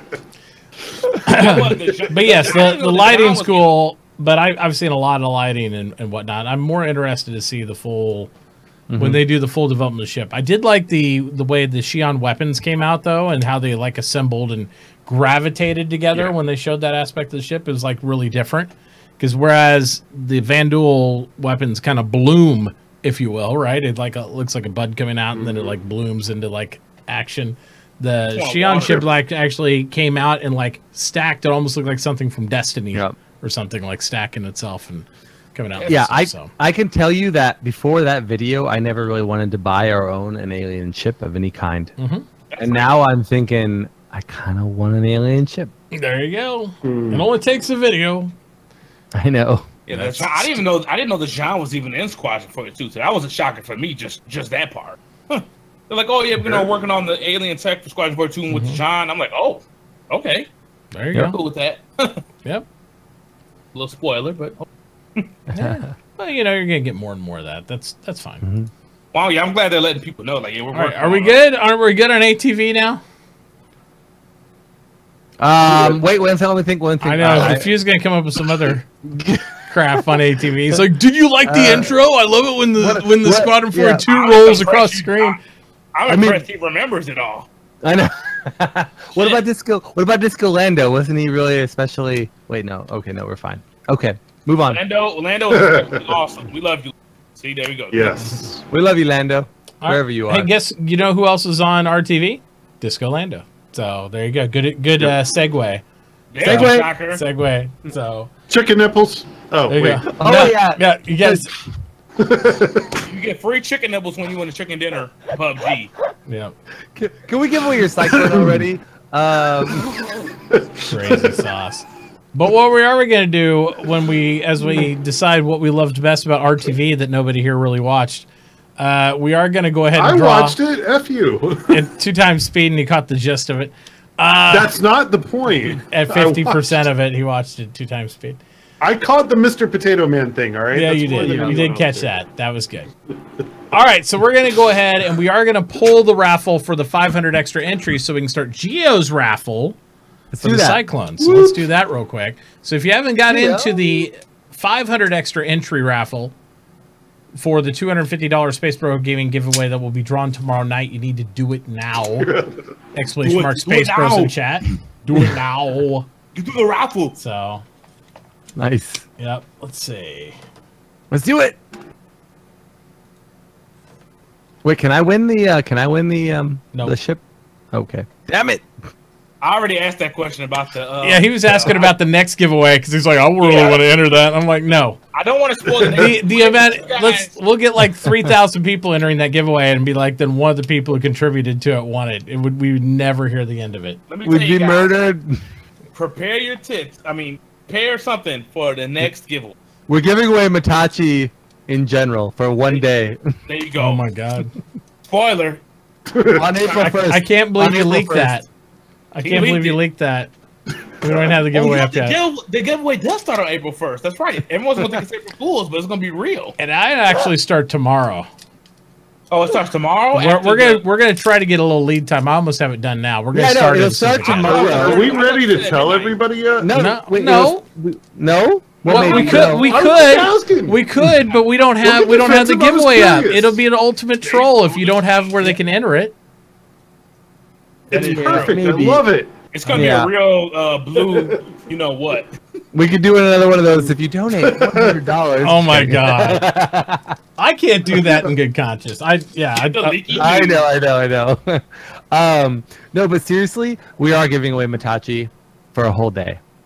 You can do whatever you want with his body. Just kidding. Stopping. You are responsible for providing him. And I am participating in that giveaway. So if it seems rigged, there you go. Get Matachi. Mm-hmm. And you can buy extra entries.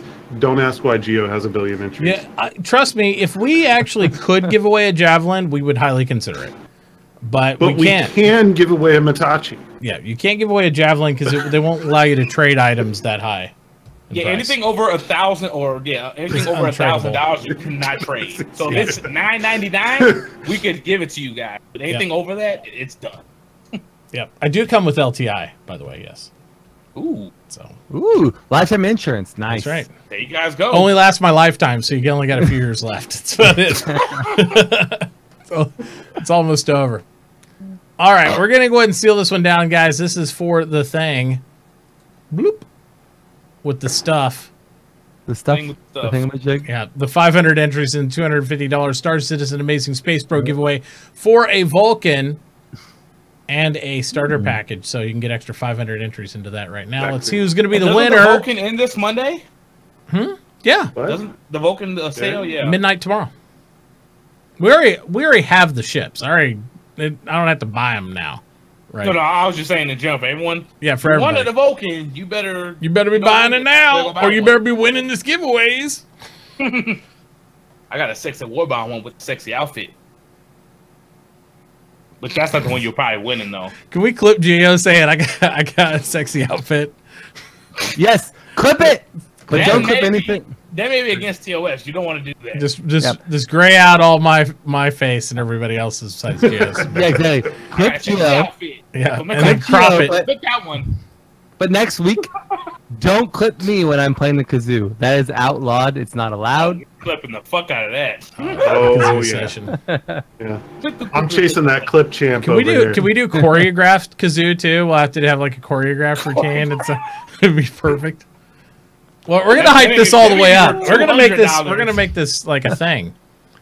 Well, so now you'll have Wino Wednesday with the few, and then you have a special day where it'll be Kazoo like Tuesday, where we all chill out. It's Cuckoo Kazoo, where it's like you just chill out. You just chill out with the few, drink some wine, and we all kazoo the night away.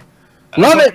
That'd fuck around and be the most broadcasted thing. I know it will. We'll sit there. It's like it's time for the kazoo to go down. Like fuck games, we want kazoo. Yeah. Yes, clipception. Yep, we're ready for it. Damn. I'm so glad I thought of the kazoo. Oh, birthday Sunday. Well, happy pre-birthday, my brother. Yep, happy pre-birthday for sure. My birthday is 20 days after your birthday. Whose birthday? Reload. Reload. Oh, happy birthday. Yeah. You know, that's shot worthy. I think I'm pretty shocked. I probably won't see you again, so. Fuck, did you say shot? Yeah, I did. We got to play a shot for his birthday because we're not going to see him on Sunday. I say raffle draw, and the winner is Bear Owl. That's totally rigged. With the 5, everybody rigs in chats. Rigged. Put your rigs up. Rigged. Yep. Rigged AF. You guys weren't supposed to rig me. How dare you? Especially, this really ticks me off, too, that they're getting away the Twitch messages. I'm so just salty about this. Giving away Twitch messages? Twitch messages, what? You know, like the email service on Twitch, where you send messages. Oh, yeah, it's going away. Yeah. Did you actually put that to use? What is Twitch message? I use it off Deepbot every time. That's how I send every giveaway message through messages. Is that whispering? Really? It's not whispering. Wait a minute. No, it's messages. You know that thing where you don't actually notice it for like a year? I never use it. Like, I use that because Deepbot is fully integrated with it. If you right-click the winner's name inside your giveaways, it automatically can open up a Twitch message. I've never used it. You know what's not integrated? People reading them. You know what? If they don't want their giveaways, I re-roll the shit, so I'm okay with that. Wait, is this still up right now where I can give away tonight? No. What is? The messages? I think it's up for 30 minutes. It's supposed to stop after that, and you won't be able to send them anymore. Oh shit! Well, y'all, whoever wins this cyclone, we'll have to do a whisper for them. Yeah, that's what it is. You got to get to that shit tonight, homie. Yeah. Where is Bear Owl at? And I'm out of water. Damn it. Him in messages. Why are we not advertising that we're giving away a cyclone on the show today? I kind of did it last minute, so that was my fault. But I was just so happy about the cyclone. It's Gio's fault. Why? What? Mitachi, update the title and say exclamation blame Gio. I figured once I lost control of the show that I shouldn't be touching any of the buttons on it. At that point, it was all over after that. It was all over after that. No, I can't find Bear Owl inside the whisper list. Uh-oh. There's Bear Owl right there. I know, but I can't find you in the whispers. How am I going to whisper you if I can't whisper you? Well, Bear Owl, that means you don't win shit. Reload, thank you for all the bits, brother. Appreciate that. Wow. Nice reload. Uh-oh, someone got wrecked by the bot. The message. Yeah. 500 biddies. Whispers are disabled in pop-out chat. Are they getting rid of whispers too? No! I need whispers. It says whispers are disabled. No. I just clicked on his name. I've been whispering with Jack's kitten. Other people all night. And the truth is out. There it is. And people whisper me and tell me nice shit all the time. I like whisper. Well, I just clicked on his name in the dashboard, and it said I couldn't whisper him. Here, let me try whisper. Yeah. Let me go to the regular. That's okay. You can send the cyclone to me. It's fine. It's not. You guys get a naughty message from me. Don't be surprised. Oh man, here we go. Geo's smexy outfit. No, it just won't do it from dashboard. I have to go into the actual channel. So great, I'll just have to have an extra window of me up. So we got like 3 or 4 clips. That's fun. Double Mitachi all day. I just told you hi, Mitachi. I don't know if you see it. I did see it. Okay, so he did see the hi. Hi, Geo. Hi. Hi. All right. You guys, why does everyone spell my name wrong, Geo? I put Geo in my name with G-I-O, and everyone puts E-O. It's like, fuck you, Geo. Then backhand. You should teach spelling class. I'm not putting it in there for y'all for the name. Okay. Oh. I'm now going to start spelling it G-E-O everywhere I go. G-E-I-E-O, G-I-E-O. Did somebody fix that quick? They put G-I-O that quick. G-I-O. There you go. That's a different clip. All right, so he's got that. So we're going to go ahead and put up this beautiful cyclone. Yes, the cyclone. And that is up for you guys to get in there. Nothing? What is that noise?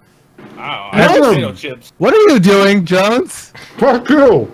Chocolate donuts? Oh my gosh. Exclamation mark Space Bros in chat. I'm so fucking jealous. If you want chocolate donuts right now. Yeah, Space that Bros. should be the giveaway. Fuck the cyclone. Chocolate donut.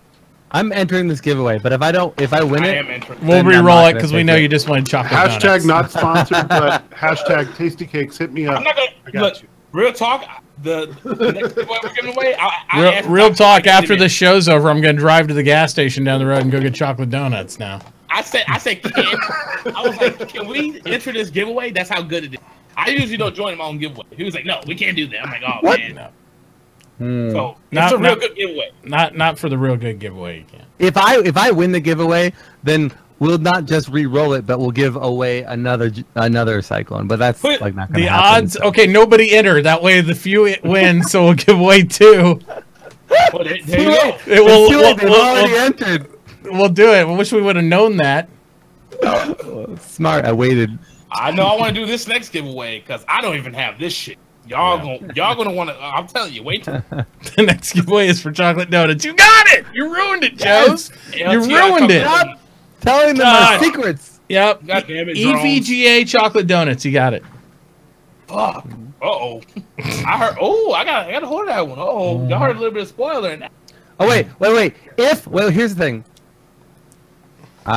If I win or we surpass 120 active views and we're #1 on Twitch Star Citizen page, then we'll give away another cyclone. So right now we're not.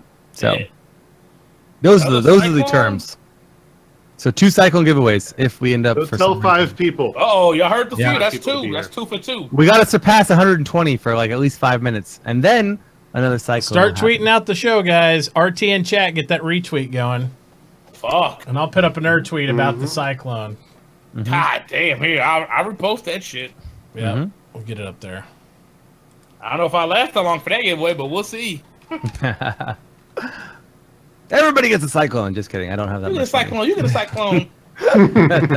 If I win this $500 million, but I could see us actually playing in 3.1. I could see us actually playing the game and doing rally races at some point and giving away like those type of vehicles and stuff in game. I would do that for like a competition or some sort of tournament and stuff because that would be fun. But how would everyone get a cyclone? They'd have to bring their own vehicle because it'd be a team race. That would be. Yeah. They would just have 2 cyclones. So, seems like a good price to me. Boom, boom, boom, boom, boom. All right, so Cyclone giveaway is up in that. We're going to go ahead and throw a tweet out like this. And while we're doing all that, you guys still haven't said anything awesome about RTV yet. So... Oh, right. Yeah. RTV. So talk about Mr. Potato Man. Mr. Potato Man. Anything else? The most awesome thing about RTV was Jay Lee. Fuck. That's always the most awesome thing about any generally show speaking, it is. Yeah, more Jay Lee or Ryan. That's how I feel. Why doesn't Jay Lee come by my show anymore? He doesn't come by anybody's show. On more shows. Yeah. To be fair, Jay Lee said he's super busy.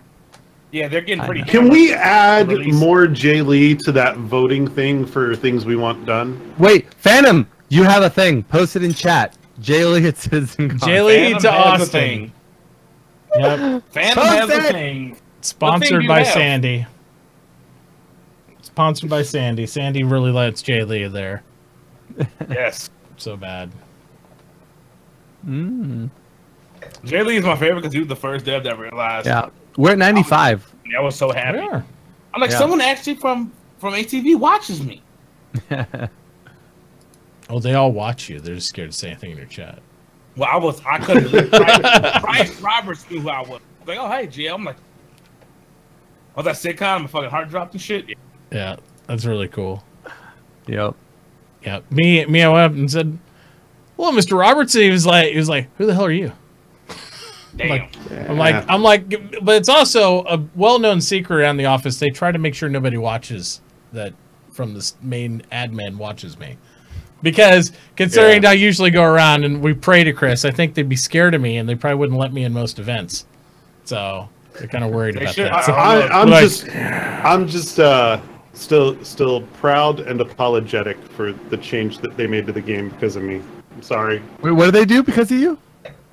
You know the grenade indicator? Yep. Hi. Hello. You need to watch me because I slapped the shit out them haters. I'm like one of the only few people. I'll send you some videos. Put it out there. It'll make sense. Well, if the gray cat can't climb up cliff faces in this next patch, it's probably because of me. It's just FYI. Oh, we know who I should to blame at. Yeah. I'll be so mad at you if you ruin that. Everyone blame. I already blame him. Gray cat rock climbing was so much fun. So much fun. Is the gray cat still your favorite vehicle? Yeah, it is. It still is. Your ground vehicle. Okay, even with Cyclone. Yeah. Well, you guys heard it here first. Gray cat, best ground vehicle. Gray cat is absolutely the best ground vehicle. Yeah. No I think the Cyclone is going to ruin that for you. Yes, that's true. Senior Mooka was the first. No. You have to deal with the gray cat, man. Those are the facts. When I come blasting through in the Cyclone, you see gray cats fly everywhere. You're gonna know what's up. Gray cat fits in more places though. Now, when I first got inside of the Reclaimer, I was so freaking excited because I could think I was imagining like the hundreds of gray cats I could store in this thing. Oh my god! Simultaneously, so many gray cats. I know. It's true. Fun fact: that was my third shipment. Star Citizen was the Reclaimer. That's when I went all in on this. I had my first ship was the Avenger. Second was the Gladiator, and then third I was like, oh man. Avenger was your first ship? Was that even in the original Kickstarter? No, I didn't join the original Kickstarter because I was still a console. I was still a console peasant. So I joined 2014. Console peasant, I love it. I was peasant to the fullest, and then I was like, "Oh, whatever this game is, whatever system it's coming to, I'm gonna get it." And then that's when I built my PC, Master Race. I never looked back. So, yeah. Okay, wait. Now I'm curious. Dr. Drones, what was your first ship? The 325. Believe it or not. Really, the ugly thing. I loved the way it looked. Shut your mouth. Poke him. I loved the look of it, and I wanted it. Yeah, I still like the looks of the 300. I just can't wait to see its rework. But it still looks good. Yeah, I want the rework. The rework won't look anything like it looks now. Probably it'll be a completely new ship. I don't know. The Mustang. The Mustang still looks kind of, like that ship. Only it's like a more rounded cockpit and it has wheels. Yeah, good. But the 600i, case in point. Like it's just gonna massively. They're gonna make it look like the 600. They're not gonna make it look like the 600i, but they're gonna use the 600i as like the template for like, how would you make that smaller as a fighter, etc. I don't know. That is true. We'll have to see. Yeah. Yep. So, okay. So that's that. If you wanted to make a really terrible ship, what you do is you make a sexy ship and you make it useless, and then you charge $400 for it. Be nice, Natachi. Be nice. We're gonna that was me being nice. Yeah. That was me being nice about it. Yeah. I was taught at a very young age, if you can't say anything nice, you start your own talk show and then you say whatever the hell you want. I love it. There you go. No, G, because I don't say nothing nice about these haters, so that is true. Yep. There you go. So Gio, what was your first ship? You said it was Avenger. Okay. Yeah, Avenger. And Dr. Drones was one more time. 325. Matachi. Your first ship. My first ship? Yep. Absolutely number one. The first ship you bought that you fell in love with, or even just maybe very first ship I bought was a Mustang Alpha. Okay, so you basically settled. You were like, I really love this ship over here, but I'm gonna settle for this ship. I'm dipping my toes in the water, and this is what I'm gonna get to start with. Like I advise everybody else to do, and then I went batshit crazy. It's after that. That's crazy because I bought a Reclaimer, Avenger, and a Gladius, and I did not have. That's the crazy. And the first upgrade I did was to a Mustang Delta. Yeah. So. We're at 103, by the way. We get 17 more viewers, and we sustain that for 5 minutes. We're getting another giveaway, by the way. I'm sure we will get to that number because we just tweeted out about the giveaway just now. Oh, perfect. Shit. Perfect. Wait, hold on. Let me read. Oh, the tweet's out? Yep, tweet's out. Shit. Good. Okay, so you've got that. So my first ship, and because I'm super OG when it. Retweeted. Okay, I'm not an OG like streamer. I just He's started super streaming OG 3 months ago. Yeah. But I am like very old in the sense of my backing sense. I backed in like November or October 2012, like Kickstarter original. Yep. Day 1, I believe, of Kickstarter, and I got my first ship was the one I can't even remember the name of right now, the Connie. Okay. Yeah, that's good. Okay, you kind of went all in. Okay. I did from day 1 of Kickstarter. I went all in. Well, not all in, not $10,000 all in. He's like, I sold my house, and I. Yeah, exactly. But I would like to say that I've actually gotten rid of the Connie. It was the first ship I bought, the one I fell in love with, the one that pulled me into the game. Yeah. But it kind of failed me over the last 5 years. I don't blame you because I had melted my Avenger for the Mustang Delta because the way the Mustang Delta flies and shoots, I just loved it more than the Mustang. So I melted it, but I went back for my Avenger to get the what was that, the Renegade, the blue one, blue and yellow. So I still went back for my Avenger, but yeah, I definitely did melt that first package. I did too. I ended up just this year I redid my package and I ended up getting the Cutlass as a starter pack. So I got rid of the Mustang and I was like, that's more the tier because I'm not going to be able to do a lot of fighters. I don't think it's just it's just not something I'm going to be into. I'm going to be more of a capital ship guy because I'm looking forward to the Polaris, the Hammerhead, all those type of ships, and those. Well, are the see if these taught us anything. Just so you know, Mitt, I intend to be a part of your cap fleet. So that works.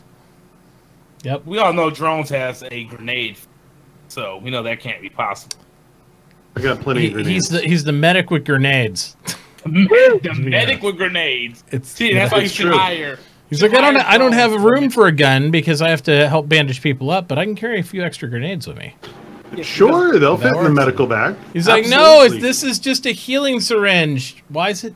And if I can't heal you up, I'm gonna put a grenade in your hand, pull the pin, and lay you down so that when the enemy walks by, there you go. When you're unrepairable, he'll put you out of your misery. It would be broken. Absolutely.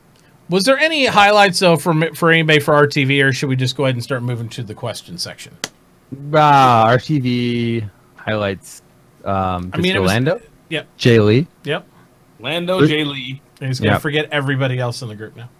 Yep. No, they didn't. They didn't cancel or anything. They didn't cancel the game. The real question was, they didn't cancel the game. They didn't close up shop, guys. Everything's good. Yep. So those are good. Would it go Jay Lee or Lando or Jay Lee? We gotta figure out who. Oh, let's not start that debate. Let's not start that. That's dangerous. That's dangerous. But I'm sorry, Lando, if you're in chat, Jay Lee comes first.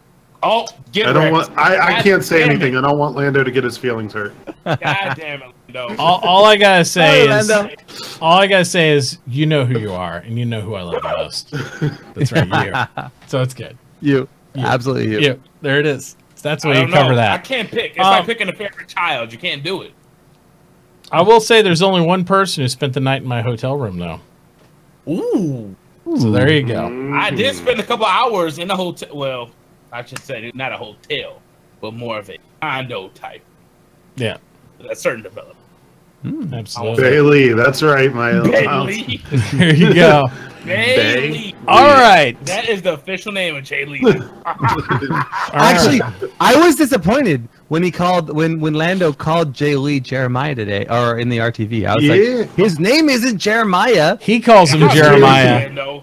Lando loves to troll Jay Lee. That's their thing. They troll each other. There is a musical artist named Jeremiah. He makes a birthday. Do you also know one of the cast of the Star Trek Discovery is named Jay Lee? Actually, in the cast, and so we give him crap about that all the time too. It's like, oh, I didn't know you were on this.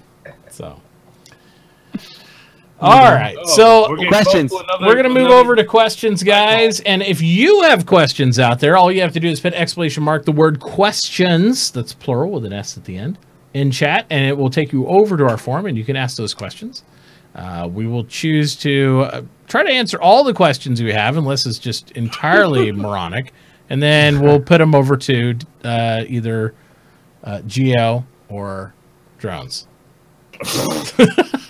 Yeah, you don't want me to answer those questions.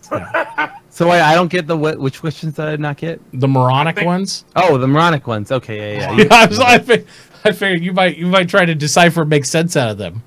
I know, right? I'll be like, so actually, if you really think about it this way. Exactly. I know, and I'm like, no. It'll be like, one time I was in the Philippines, and there was actually a tribal leader that had this very similar question. No. We're going to avoid all that. All right. Here we go. For the win. First question from Colonel Riggs says, should CIG extend the PTU to next week or the week after for more polishing? Who wants to go first? I'd say the few. Okay, yeah, because I'm going to talk anyway. Because he is, because I saw him leading in anyway. So it's like, goddamn it, few. God damn it! Yeah. So yes, I think they do actually. I really want them to release it. They did such an amazing job. Bravo. CIG 3.1 is insanely well put together, fairly solid. I'm sure I'll hate it later, but for right now, I love it.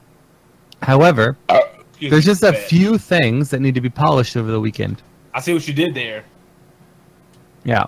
So Monday, I think they should release it live after they've had a little bit more time to polish a few more issues relating to like the look and feel.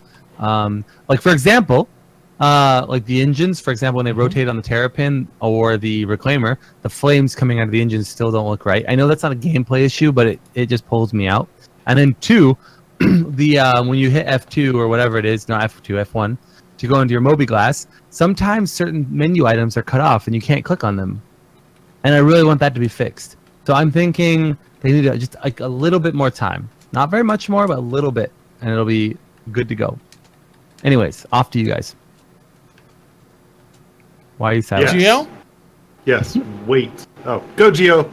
Geo, I will concede. Go ahead. It's all yours. Should it come out? Should it come out?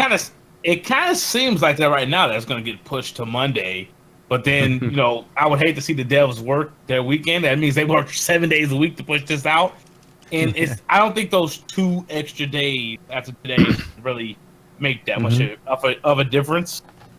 On my rig, at least, I have a 970, i7 47. What's that? 4790K. I have. So those are my build thingy. And it's still not working all that well, but it worked good enough to make some videos. So I don't know, who knows? But it doesn't feel that much of a difference. 3.0 to 3.1, you just got some extra chips. Feels like to me.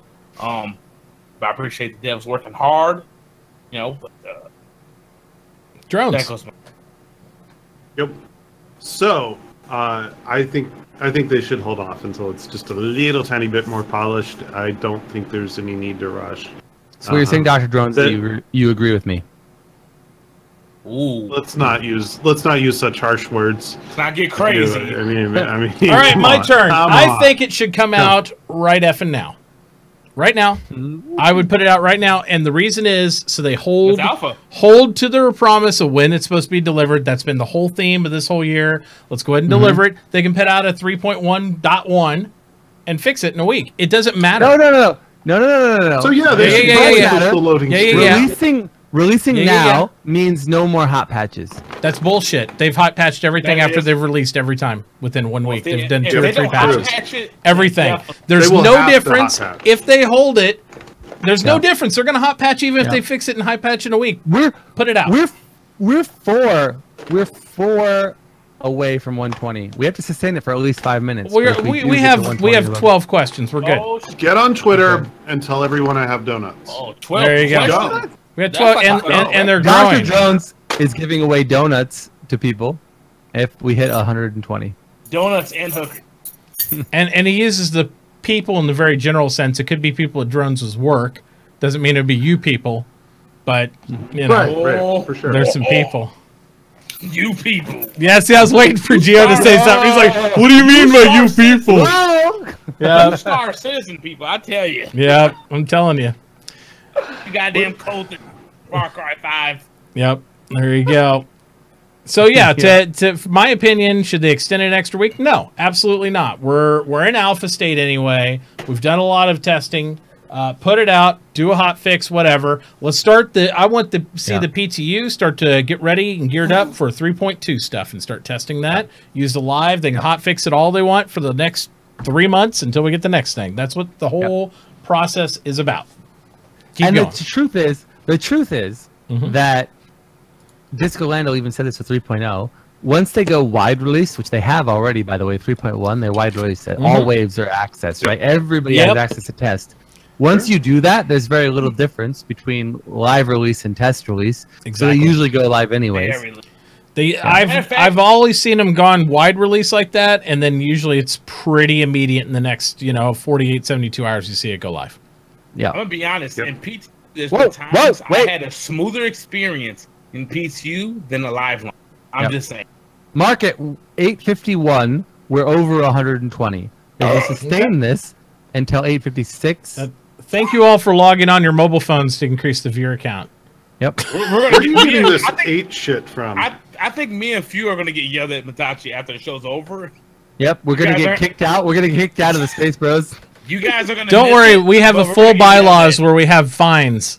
And so you guys will just pay the fines, and we'll have a double giveaway for the month, and it'll be perfect. Double giveaway. Double giveaway. We got a double one tonight, and we got a double another one. Yeah, it'd be crazy. And by the way, if you are just joining us, guys, exclamation mark SpaceBros in chat so you too can get your option to enter the beautiful Geo Get Money sponsored giveaway of a Cyclone. Yep. So it's up and available there. So I was told on Reddit I'm a nice guy only when I do giveaways. So there you go. So I was told on Reddit. Where are you at, the Few, that you're saying it's 8:51? What? Oh, sorry. I'm actually on the East Coast, but it's really he's on like Philippine time right again. I have a clock right now. Yeah, I have like so many different clocks. I have one computer that's running on West Coast U.S. time. I have one computer that's running on East Coast U.S. time. I have one that's running India time. Like I am confused as to where I am. Bananas. So no problem, BC. I don't mind giving back to the Star Citizen community. I love you guys. I fuck with you guys heavy. People get mad at me because of my tactics of slapping those trolls around, but that's just what it is. I'm one of the only people who do it. Who gets mad at you? A lot of people gets mad at you. The trolls, they don't like being smacked. A lot of Star Citizens, there's a couple of them that don't like my tactics, but sometimes you got to fight fire with lava. You got to outburn them. So I'm one of the only people. Bring it, but come heavy. And that's why I do it. You know what I'm saying? But I love you guys. And don't turn on me like on Star Wars, the Order 66. When the Jedi's got turned on by the clone troopers. Don't do that to me, No. What are we talking about? Gio? What's going on? Star Wars? Gio. Yeah, Star Wars. I'm just saying. Oh God, that movie's so terrible. I don't Noise, don't get me started. That'd be a whole nother podcast. The whole Star Wars thing. We can do let's do Star Wars Wino Wednesdays. I'd be down with that. We can do Star Wars theory crafting all day long. Let's do it. That'd be fun. Wait. I'll bring my Kylo Ren lightsaber and my helmet. Matachi, we got to do a 24-hour stream somehow, some way, where we you and I, Star Wars. I don't know what else. We'll figure it out. Wine and kazoos. We can do that. Okay. Wine and kazoos, 24 hours. It'll become an album people could buy later on. I think we're giving away 2 cyclones tonight. It'll be perfect. It's getting crazy. All right. Crazy that way. So, next question. This is question number 2. Was that drawing out enough drones? Sorry, Did I draw it out enough for you? Because you're like, you got to draw them out. So, 20 minutes was good for you? I'm out of wine. We're good. Shit. No. I got about 12 other beers after this. I got beer. I'm out of wine. Well, go ahead. What's the saying? Wine, beer after wine, you'll be absolutely fine. Yeah. Yeah, I think so. Well, there you go. And I drank half of this shit. Well, no, it's more than half. Yeah. Got like a quarter left. Yeah. Uno momento. Okay. Oh, I'm sorry, guys. So we'll start in on the next question why they continue to consume. I'm getting yelled at. Do you think CIG should make realistic NPCs that are drunk, flying drunk, or driving as examples in the game? Yes. There needs to be. I would just like to say that I think we have enough of a inebriated player population to handle those positions without the need for AI to do it. Although I'm totally cool with AI doing it. Yeah. I mean, you may get a funny drunk question. They may spill some secret information that wasn't supposed to get leaked. Go find some awesome treasures or an empty ship somewhere you could steal. I mean, it may be some crazy gameplay around a drunk player in the bars. I'm just saying. Also, getting inebriated in game is currently a thing. Yes, you can get drunk in game. You can right now. Right now. Yeah. Absolutely. Wait for it. We're at 120 exactly. No, we've been at 124, 125, I think. No, I know. What's important is it's exactly 5 minutes. Oh, it just went down to 117. You bastard. Rip. You bastards. Oh, guys, it has to go above 120. Right, here you go. For a whole 5 Find minutes. your 3 lame friends that left and go kick their ass. I'm just saying that was only 4.5 minutes. It was only 4.5 minutes. You have to get back above 120, and it has to stay there for 5 minutes. Rigged in chat. Rigged. You also have to remember, guys, we are on the Fuse magical time. Yep. So 5 minutes could really be 5 weeks. We have no idea. We don't know. We don't know. So it's really arguing about what time it is in chat is probably not going to help you. Anyway, so the question was, while the Fuse gone, is do you think CIG should make realistic NPCs that are drunk? Examples like flying drunk or driving as example inside the game. 1, I think that's scope creep, but 2, maybe. Yeah. I think they already are because we talked about the possibility of bar fights at some point, right? So I would assume that it being a bar fight, somebody will be a little bit in the bar. So that's just my opinion. I think it's already planned. I'm just gonna say, if there's anybody out there that's like looking to be a mechanic in the game long term, I'm gonna need you to install a breathalyzer on the Fuse ship. I'm putting it out there. I will pay you for it. First of all, Dr. Drones, I don't fly my own chips. I pay people to do that for me. Yeah. He just drives the gray cast. Yeah. He's got it good. He just drives his gray cast and that's it. And I don't blow in my breathalyzers on my ships. I pay people to do that for me. So that works out. Sure, that was a breathalyzer. Yeah, it's something like that. All right, next question. Moving along from Veclor, continuing from my question about scars, tattoos, and bioimplants for characters, what would you like to see for ship customizations? Oh, cool. What would you like to see for ship customizations? What do you mean, though? Can we rephrase that? I mean, probably like as far as customization. I'm thinking for customizations as far as like aesthetics. Probably like labels, logos, things on your ships that you can customize for cosmetics. Considering the other items that they talked about were cosmetic type items. Mm-hmm. So for ship cosmetics or customizations, what would you like to see? I think gold should be something exclusive. No. Pay for. No. Gold is only for those people who spent $25,000 back in the game or above. Well, what if you think about spending that type of money for gold, though, to catch up with those guys? If you want gold, you gotta dump your money in there pretty hard. I want to be able to, in game, invest in adding more lights to the exterior of my ship. Kind of cosmetic. Right. But very functional. Yeah, I agree. I like that. I'm going to say would be really cool is having the ability to fish off of my boat, but as long as Geo doesn't get the opportunity to do so. I got to fish. If I don't fish, he gave you straight crazy eye with the finger out when you said that. He was all like, I need my fish. He wasn't in a safe space whenever he was like putting their point into it. That was pretty crazy. Let me be honest you guys told me I can't fish. Yeah. I'll be honest though with you guys in chat for 1 second. This is really important. I'm gonna be honest. And that is the Reclaimer. I have one huge complaint that I would love to customize about the ship for myself. Which is the captain's quarters is huge. You have a huge desk, you have nice like space, you're isolated, you have your own shower and bathroom, but you have a bed that's only big enough to barely hold like a 12-year-old kid. Like, how am I supposed to like be a Reclaimer pilot, a captain who's got a lot of money, and go to a bar and pick up a date and bring that person back to my trash truck Reclaimer? Exactly. Hey, baby, I got a Reclaimer. I'm gonna reclaim you. I know it's a little dirty on the outside, but you know. I know the answer to this. I can go more dirty. By the way, is it safe for TV? Because yeah, it's gotta be safe. You gotta be safe. I'm just gonna say that it is true in game as much as it is in real life that smaller beds work better for that. Ooh, I never thought about that. Interesting. Back of the ship. I have a complaint about the Reclaimer too, because I really want, if I buy a Reclaimer, I appreciate all the extra artwork they did with everything, but I really want them to have a brand new one. I'd rather it get dingy and dirty as it's used than if I buy this brand new in game.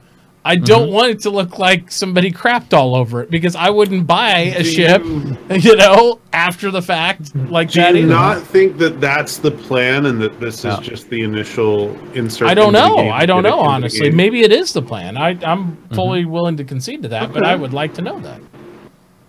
Yeah, good question. Yeah. I want if they're talking about things degrade and damaged states and things weather and decay and all that stuff. I mean, if you start out looking like it's crappy, it just gets crappier, or do you not notice it decaying? I mean, is that 100%? No, that's true. I get a little pissed off that everything's dirty all the time. I mean, like, do I really need to have like stuff on my table? Can I not hire a maid or somebody or a robot or I don't know? Like, and I get they're doing it for story and aesthetics right now. I just want to know down the road that will be something that doesn't, like, there won't always be a used candy bar or a crappy looking toilet, no pun intended. Like, whenever, I just, it can get dirty and that's fine, but I'm just like, to start out, I wouldn't buy a ship with half-eaten food on the table in the mess hall. 127. So. Okay, guys, we're at 8-3. We have 2 more minutes. If we get to 9:04. They're timing you in chat now. They're like, 1 more minute. I know. Well, no, 1 more minute. No. It's like 1.5 more minutes. Okay, so that's be 2 minutes. Ooh. Okay, for me, like I'm looking at it. I'm watching the clock because you said on the clock I'm looking at, which is who knows what time it is. It was 58. It was like 58. We're now. Okay, now it's 1 more minute. Now I've got an important question. Now entered the twilight zone. Whenever I decide to get into racing in Star Citizen, I would really, really appreciate it if you could be the timekeeper for the races I do. Oh, I would be a fucking beast. Perfect. 1 more minute. One of my videos. I was hoping he'd punch the time clock for me when I'm getting paid, because my hours would last forever. It's like, how many hours did Mitachi work? Like 78 hours today. It was amazing. I have 4 beers left out of a 12-pack. I know there's been more than 20 at that time. Yeah, but like it went up, went down. It wasn't up over like 120 for a whole 5 minutes. I don't know. We're almost there. We're like 30 seconds away. Maybe the same. We're like 30 seconds away, guys. We got this. Nobody leave. Just chill. Now we'll have 2 Cyclone giveaways. And then there'll have to be another like 2 minutes in order to fulfill the 30 seconds. Yeah, but then the question is, will there be a double down? Will the audience want to risk the Cyclone for something better? Maybe, I don't know. That's the question. Worst game show host either. Worst game show. We don't know what we're doing. Yeah. Yep. He's like, all right, guys, would you like to double down and trade your Reclaimer for a slice of lime? It's like, what? Well said, Evil says. Like, well said. What's happening now? All right, so next question. Wait. It's 5 minutes. It's 5 minutes. 100%. Two Cyclone giveaways will be happening tonight. Okay. All right. Okay. So y'all can drive us crazy. Get it? No. Go update the Twitch or Twitter. No. It's already got the same thing. They won't know if it's one or two. They can keep joining. Because we got one live right now. Just exclamation mark SpaceBros in chat to get in this one. We'll pull it after this next question is answered, and then we'll put up the next one for you, the next giveaway. And this question could take anywhere from 30 seconds to about 20 minutes. So let's see. Depending on who's answering it. Joe Scott Moore says, what alien capital ship do you think they showed where the theme was Xi'an? Wait, sorry. Rephrase that. What Xi'an ship do you think they were showing that was a capital when they showed it on the ATV? Wait, who asked that? Because that's a really good question. Joe Scott Moore. Joe always asks good questions. Joe, thank you so much. Really good question. Because I thought the same thing, and I have no idea. Which ship do you think it is? I have no idea. One we do not know about, that's for sure. That damn sure ain't no Xi'an. Because I've never seen any weapons like that on any of the ships of the Xi'an that we know of. That is a big boy ship. The way that fucking thing came out towards you and shit, that is a big boy ship there. I think it was called the Xi'an Rump Shaker is the one it was. So it's a torque ship. You heard it here first, Reddit. Deal with it. There it is. Driller? The Driller is a Van Duel ship. No, that's the question. I would drill a torque ship. Okay, sorry. I didn't mean to cut you off. Go ahead, Few. Okay. Do you think, Mitachi, and I think you may have answered this question like in a different stream the other day, but do you think that you'll see each industry in every alien ship? Like, will you see a mining Xi'an ship? The reason is because some of the races don't do industrial, right? That's racist. Yeah. They don't. I mean, like, the Van Duel is a pillaging kind of parasite type group where they go and take resources from other people. So like Vikings?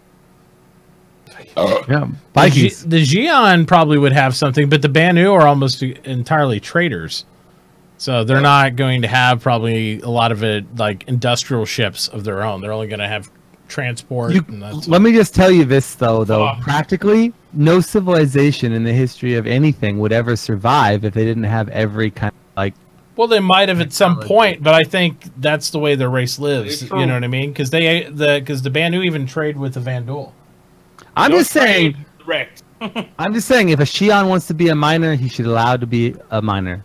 And he should get paid and have the freedom to do what he wants to do. And they should. And you heard it here, Few. The Few is now going to be a protester for Xi'an rights.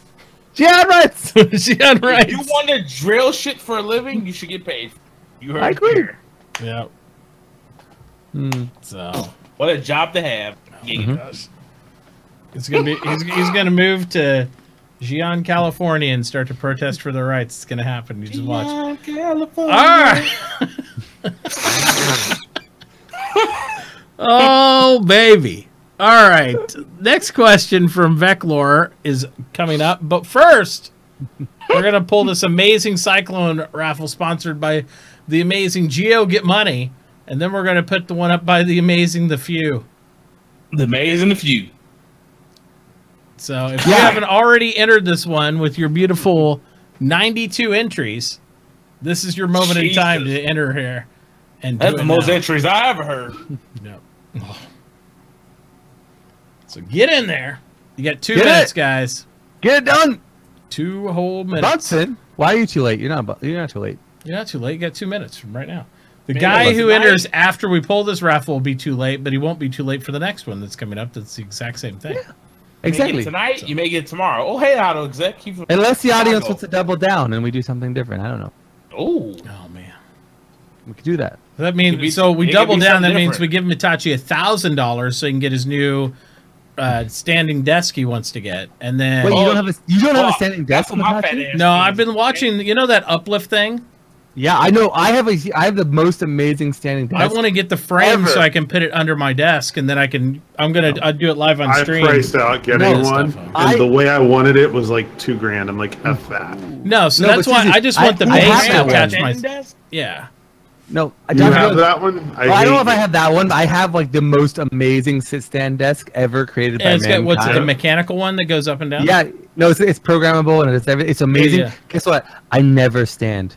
I want it so I can stand because I do. I would absolutely. I would too. I'd sit sometimes, but I'd want to help my fat ass out a lot. But I want to get the one so I can have two of them here, and then I could raise up the entire L shape, the 3-leg. So fucking hard to type. Right? Jesus. So, 30 seconds left, guys. Yeah, it's programmable. You can save the height settings of what you want, and then you can make it automatically go to those. The double down, though, by the way, will be you can have the one cyclone from me after the Geo gets your money, or you can have 2 opportunities to win a cyclone after Geo if we hit 160 and sustain that for 5 minutes. But if we don't hit 160, if we don't hit 160 average for 5 minutes, then nobody gets any more cyclones. Audience can vote on that. Maybe we can create a poll. I don't know. What do you want to do, Matachi? I think we can put a vote up for that. That sounds good. Let's put a vote for that. Let's do this raffle real quick, and then we'll put up the vote. All right. Raffle, baby. All right, let's go ahead and close this thing down. And we're going to draw this thing here in 3, 2, 1. Oh my gosh, he's not even here. But that's awesome. Rigged. Fucking rigged. It's Val. Val would have won. Val won. Totally rigged. Val. He's a subscriber though, right? Is he following all your channels and all that stuff? He's definitely following me. I know for a fact, yeah. I don't even have to look. So Val's gonna I'm gonna definitely give it to Val. Langdon says it's too hard to make 40 email addresses. He's one of the few people. He's one of the few people who support my channel. So he's Val's good. Yeah, he's also the bit champion right now on my channel at the 1,000 bits. He is. Val, you won, my brother. I'm so glad he won because he's one of the few people. Yeah, Val don't win very often. Yeah, because sometimes I don't give a fuck about streaming, so I'm glad he fucking. Yeah. He encourages me to stream. Yeah, he does. Does a great job. Wow, so you got his name, or you need me to send you something, or you want me to send him a message? I got it. I got it right now in okay. Your top biddy challenge. All right. Congratulations. Okay, we have to create a poll. I'm so glad Val won. Someone who actually supports the channel. We have to create a poll, and it has to happen soon. Whether or not people want to risk for the 160 for 5 minutes or not. Do you want to double down? We're just gonna say double down. If you don't know what it means, then that's on you. Yes. I was supposed to give it to Auto Exec because we are Chicago. I'm sorry, Auto Exec. No. Sorry. Next time. All right, here we go. We'll rig it for you next time. Also, I'm going to take that from Val. Sorry, Val. Get wrecked. Oh, he came in there. Look at that. Nice. Etched him out. Nice. Val's going to come back and be like, what just happened? She goes like, what just happened? All right, so we have a vote going on right now, guys. How long does it run? I didn't put a timer on it, so it's however long we want to set it to. So. Well, you have to set it for a short period of time, because otherwise they might hit 160 and then it'll be voted. Okay, so what do you think? 4 minutes? Shit, that motherfucker is climbing. Yeah. 4 minutes sounds fair. With the timer up there. It's already climbing fast because people are creating all kinds of fake accounts as fast. Well, this is whether they're voting yes or no on whether they want to do this. Now you can switch votes, so if you start to think it goes the other way, you could be like, "Oh no, I think I want to vote for this now. I like the idea of this double down now that I see so many people here." Can we talk about the next giveaway? Good. You really want to talk about the next giveaway, don't you? Because it is technically the next giveaway. We will talk about it. Next giveaway. Okay, we will. We will. And you can see right here in the middle of our screen the donut for you voting back and forth yes and no. Everybody's going no. That's awesome. I love this real-time donut chat. Yep. This is amazing. So that way you can actually see live whether you want to double down or not. Yes would be, if you vote yes, you want to double down, you have to get to the 160 mark, hold it for 5 minutes. Check out this donut. Chocolate donut. Look at them nuts right there. We're talking about donuts, Twitch. So don't get mad at us. There you go. Donuts. Got 3 minutes left. Whether you want to risk it all. Somebody's a robot. I don't know who, but someone's a robot. This is the best ever Space Bros. I know we're not talking about Star Citizen. Hands down. Yep. Hands down. We are talking about Star Citizen giveaways. This is the best. Oh shit! Got a little spillage, but there you go. All right, but it looks like no is definitely kind of winning. They're kicking their butt. Noah is right now, but they can switch. They're scared. Oh, there we are. Chat's scared. Well, they see the numbers too, and they're like, they don't think they can make it. They don't think they can make an extra. They're at 131 though. Then they went down to 124. Maybe not. You guys gotta have more faith than that. I think you guys can do it. I don't know. All right, next question. We'll go on with that while they finish up voting. We got 2 minutes. It says from Veclore, says, now that we have a cargo system and soon the ability to buy armaments, will we be able to use our hangars for storage or purchase a warehouse strictly for storage? Also, and I love also questions because you sneak it all in there. Also, what would you like to see for org structures similar to Star Wars Galaxy player cities? Question mark. I don't remember. I don't know how Star Wars Galaxy's player cities were organized. Yeah. I didn't get to play it because it started to go away whenever my friend's like, no, don't join it. It's terrible now. Okay, so I'm playing the modded version. I don't know how different it is from the real version. But basically, thank you for the sub. Guilds would have their own little city mobber. So when I came in the modded version with my buddies, they had their own house ready for me and everything as I came in. And it was all people from our org. So yeah. I mean, something like that, some type of system like that where new players could come in and get in real quick like that, I think it would be beautiful if they did implement it. Only if they betrayed you, you could come there with torches and pitchforks and burn their house to the ground. Then I would support that because that would be so meta and cool. That would be awesome, though, right? It's like, oh, we gave you all this land, we gave you everything, and you betrayed the clan. And they could, how dare you? Exactly. It'd be perfect. That would be cool. I'd be into that. There's a lot of big orgs out here that are fucking dirtbag that need to get turned on. So you would have to have the turn on option. And Geo is not going to list them right now on the air. So, but anyway, the first part of the question, though, other than also what org structures would you like to see? So it was about, are we going to have you be able to use our hangars for storage or purchase warehouses that would be for storage in the game? And the answer to that double down was no. They're going to play it safe. Play it safe. All right. Well, maybe next time.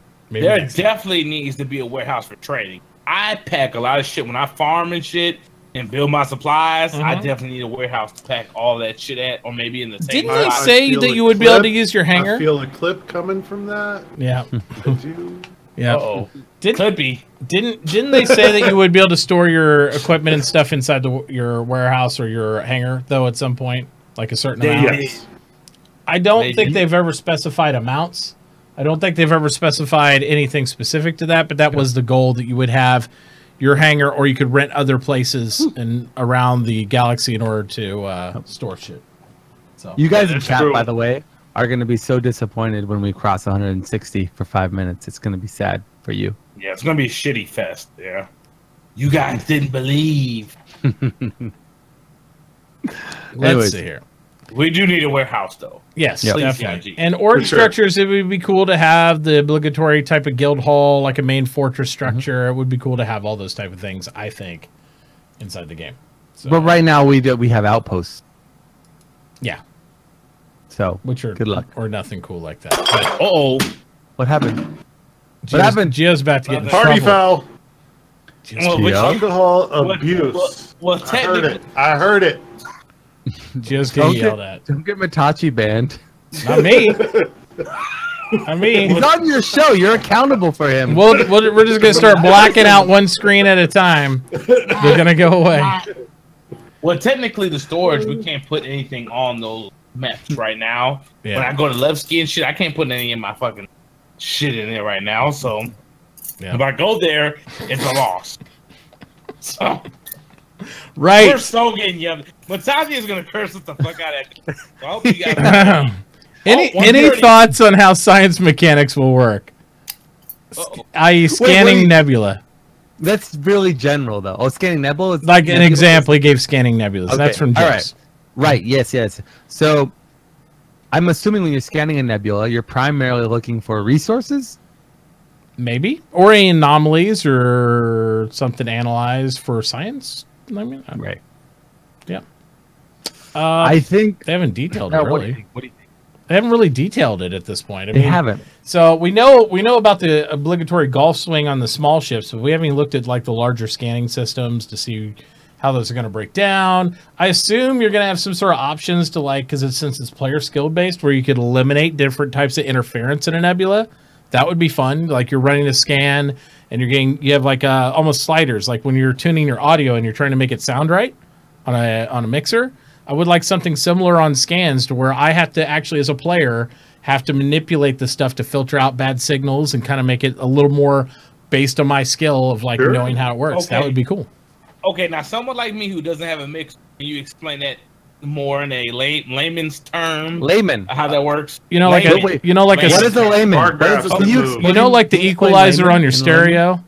Like if you have a stereo, it goes up and down, for treble and bass and all that stuff. So you'd basically be sliding around to filter out certain types of layers of the scan and like maybe bring more in tune the other ones that you're actually looking for. Okay, that makes sense. That'd be cool. And I'm drunk, so if you don't figure that out, you're nasty. I'm just out there 'cause I'm drunk. So I'm sorry, guys. Here's whatever they do, keep it real.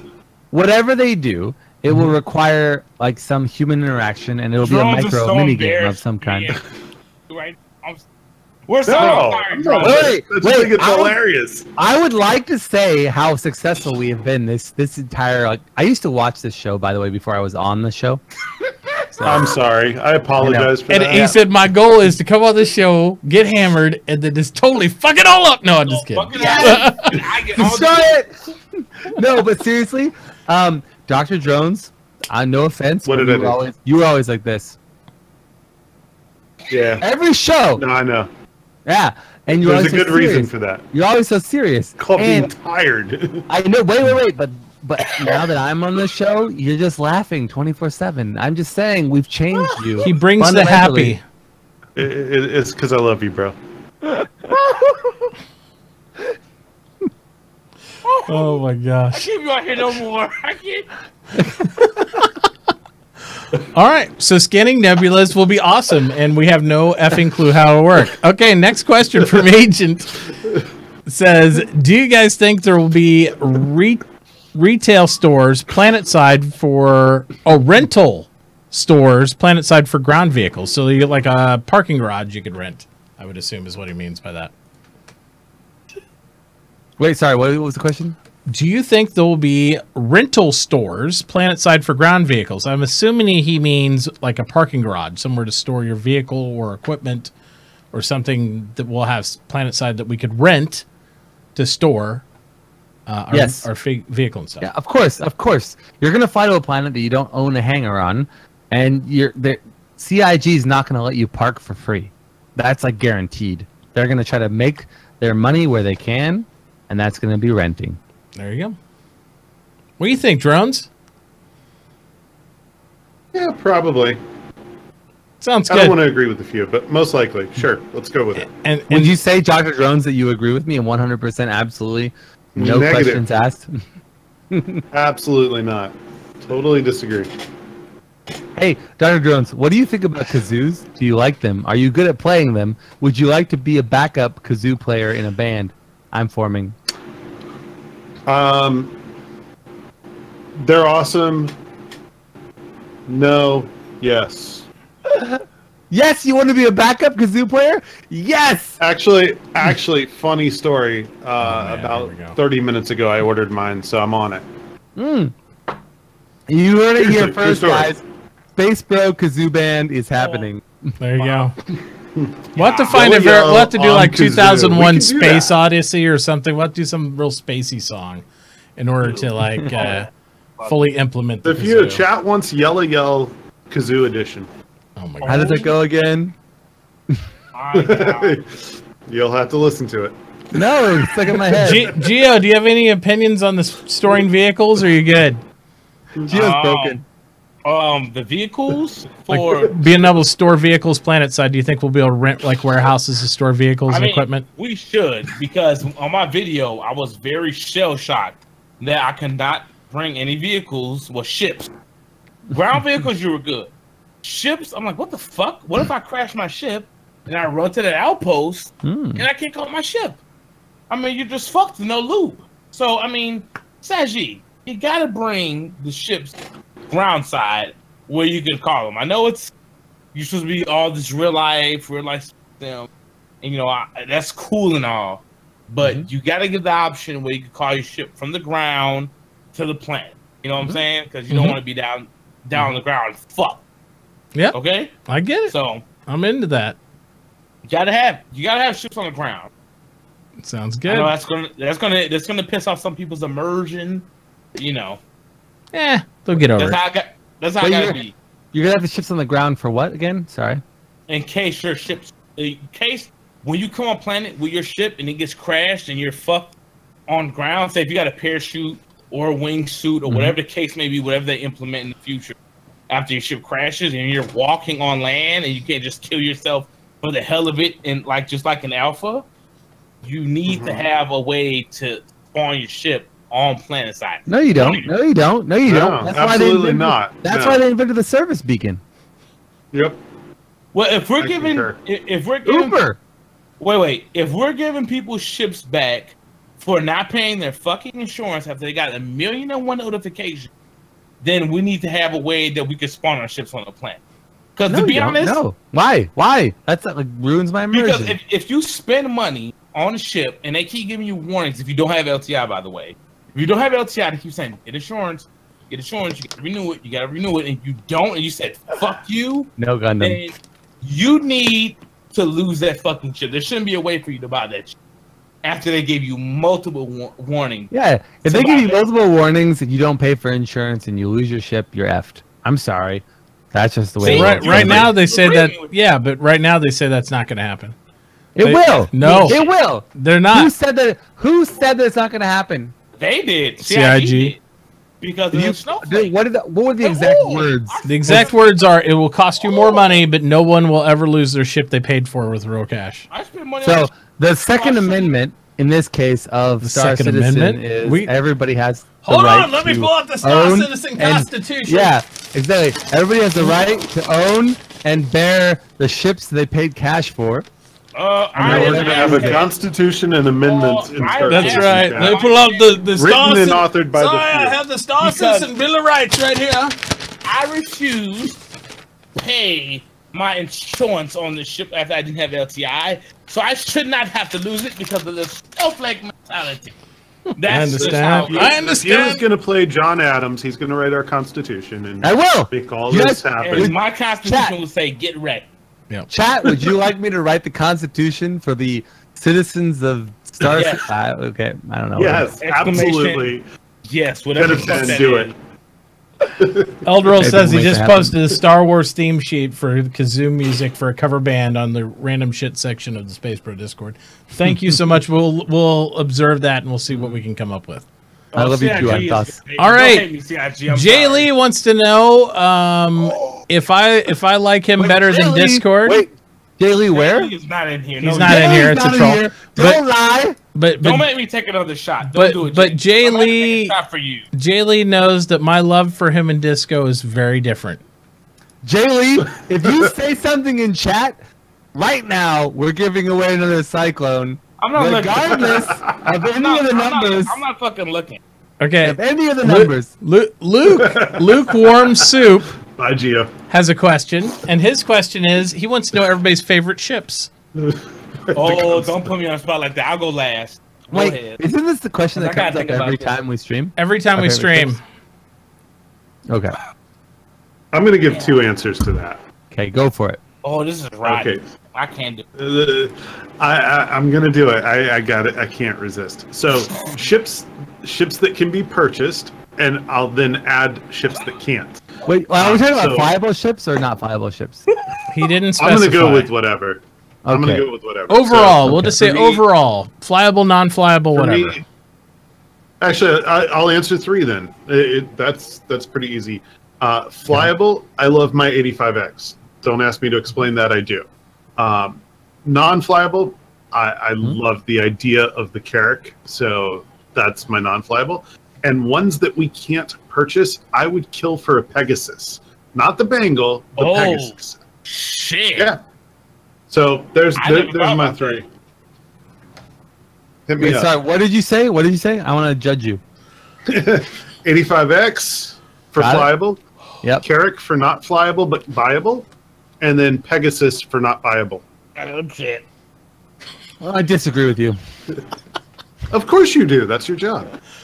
What are you doing, Geo? At this point, Listen, I just hear Geo every 5 seconds, like, "Oh shit!" Leave me alone. There's some caps on my feet, so I had to get rid of them, bitch. Wait, what was on your feet? Caps from the bottom. Caps on your feet? No, yeah, caps was at the bottom of my feet, so I had to Oh let my it go. god! Okay. Best SpaceBro show ever. All right. I want to see clips of this exact moment. Oh my god! All over the internet, tweeted all over the internet. Oh my Best god! SpaceBro show ever as the hashtag. The next question is from the few. The question is, I didn't ask any questions. the question is, he says, "Is this a moronic question?" Yes. I don't even know what the fuck. All right, drones handled that one. The next question's from the mini. Whoa, Sergeant Tickles, how you doing, man? How you doing? Welcome. There you go. Welcome, guys. It says, given the roadmap to ships is up, is there a gap in ship progression you'd like to see filled? For example, no ship set up from the Endeavor, or step up from the Endeavor, or Generous Starliner to or Pioneer, so you don't see a step up or anything like that. Would you like to see gaps in progression? We don't have an entry-level science vessel. We don't. I mean, do we? Yeah, we do. What is it? The Reliant has the Sin. The Reliant? The what? There's a Reliant variant called the Sin. It's a science vessel. It's the one that looks like a B-wing. The core, the Sin, the Mako. The Sin's the science. I know, yeah. Yep. Okay, I didn't know that. Yep. Okay, all right. It is a science vessel with a mini workbench that actually allows you to experiment at it. Wait a minute. Thank what you, ship? CGF Master. What ship is called the Mini? You could do science. It's called the Sin, S-E-N. It's a Reliant variant. It's not out yet. Yep. Surprise. There is a science ship from the Reliant. That is true. Okay, so we're still missing a medium science vessel. So you have the entry level. You have the. Well, wait a minute. Yeah. What about the Constellation science vessels? Are there? Isn't that the medium? But I mean, what's science? Well, what's the exact version you're talking about? The Aquila is not science. Kinda it is, isn't it? The Phoenix isn't science. No, it's exploration. It's different. Yeah, that's true. Science is like particle accelerators and fixing your weapons and making them. So when you're comparing to the Endeavor, I would put it out there that perhaps the Carrack is medium-sized and sciencey. But that's exploration. That's not science. It is. It's exploration. It is by technicality. But you notice that a lot of the sciencey vessel for science. Yes, a lot of the items inside some of the ships are crossover for both. Yeah. So come on. Wait one second. I want to address the chat for a second. Not a single person in chat, 122 of you right now, knows Jay Lee and can get him in here. Because if he literally says one thing, even like, I know, hello, or I hate you. Do you want me to call him? Yeah, if he's literally, exactly. Even if Matachi text get him to come in, and he says, hello, we're giving away another Cyclone. Like, that's all it takes. Whoa, wait a minute. Jay Lee just to like, no. Two, three total. It'll be our good friend who we just gave away, right? Geo, and then I'll give away my one that's already guaranteed. Already guaranteed my one that we're gonna give away at the end of the stream. But if Jay Lee literally can come in and say hello, we're giving away yet a third one on the stream. I'm about to sing for Jay Lee to come back. Jay Lee, pick up the phone. He's been so absent. I want to bring him back into this Twitch community. We need this raffle. Come on. And while I do that, I'm gonna get another beer. I rhymed that shit. Matachi's gonna curse us out. I can see his face. We're gonna get cursed out. I'm sorry. I'm so sorry, chat and Twitch. And it's not Matachi's fault. It's my fault. No, I was texting Jilly. Oh, you're texting him. Okay, well, I was just singing a song. I'm sorry, Twitch, if it offended anybody, because I know if you step on a stone nowadays, you to offend everybody, so I'm sorry. I didn't mean to offend everybody. There we go. Okay. All right. I want to put that out there. We only have 4 more questions. I don't think we're even going to make it to another cyclone because we only got 4 more I don't think so. I don't think Jaylee's going to make it. I don't think he will. But we'll see. That's a lot of cyclone love. That is a lot. It is a lot. We might have to save some for some of the other days, too. I mean, no, but hey. The second one is started. It's live right now. That makes you want to put some things in Cyclone's muffler. See? If you get what I mean. Yep. Call that Cyclone love. I just haven't seen Jaylee forever. And I really miss him, and I'm willing to pay $50, or is it $40? Per Capita Live, in order to submit questions, it's ! questions in chat. I finished almost. I got to drink another bottle. I only got 4 left out of a 12-pack, so you can only imagine what the fuck you better ease up. Yeah, I may need to ease up. We don't want you to hurt yourself there, Gio. Yep, nope. Don't hurt yourself. The only thing that's hurting is the toilet, because that's catching a lot of piss right now. No R. Kelly.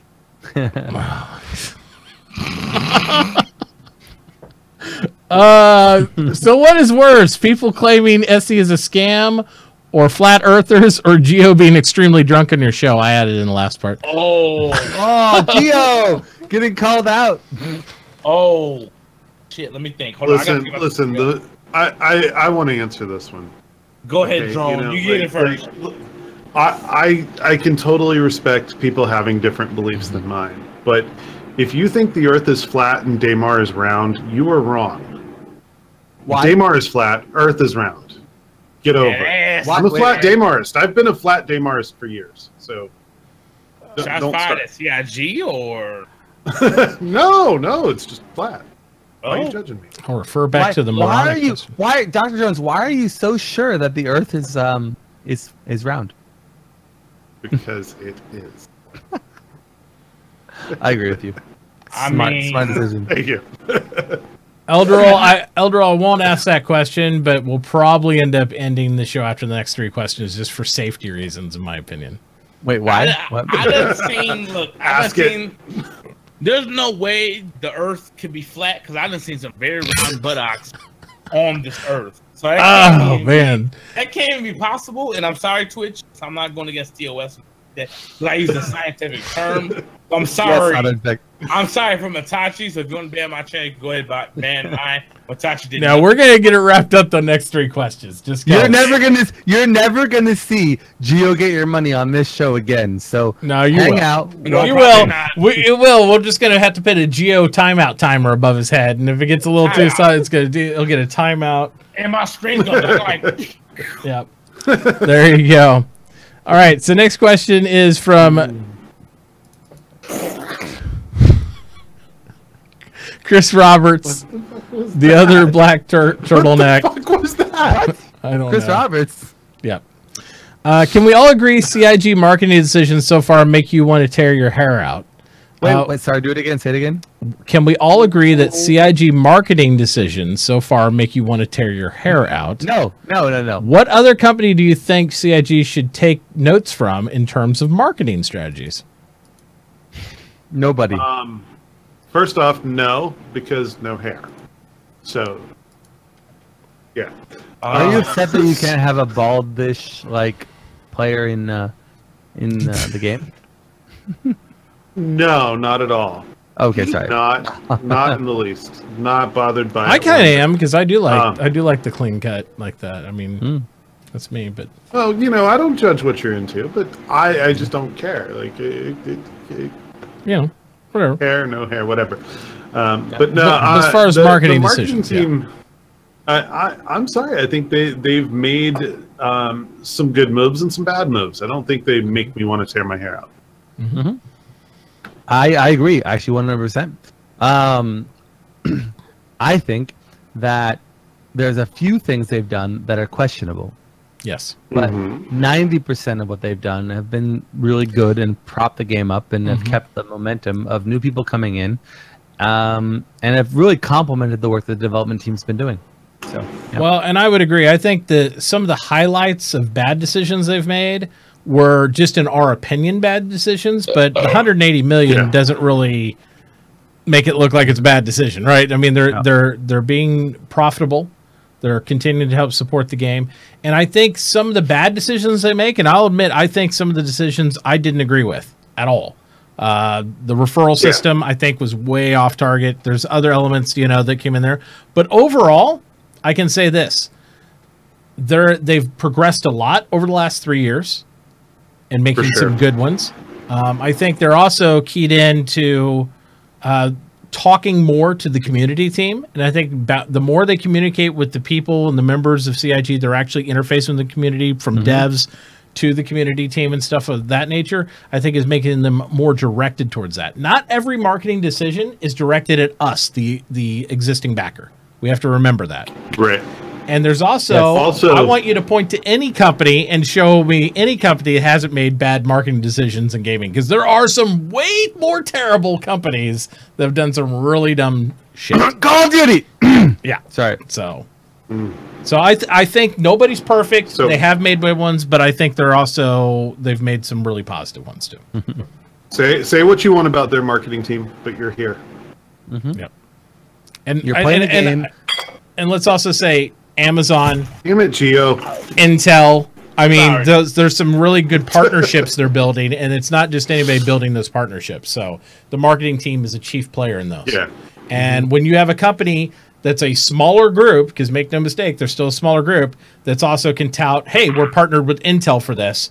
You don't see that partnered up with like every game of Ubisoft and all those type of things too. So for the platform difference of what size CIG is compared to these other big companies, they're making some really big name partners, some smart decisions on that, and they're still bringing in money. Yep.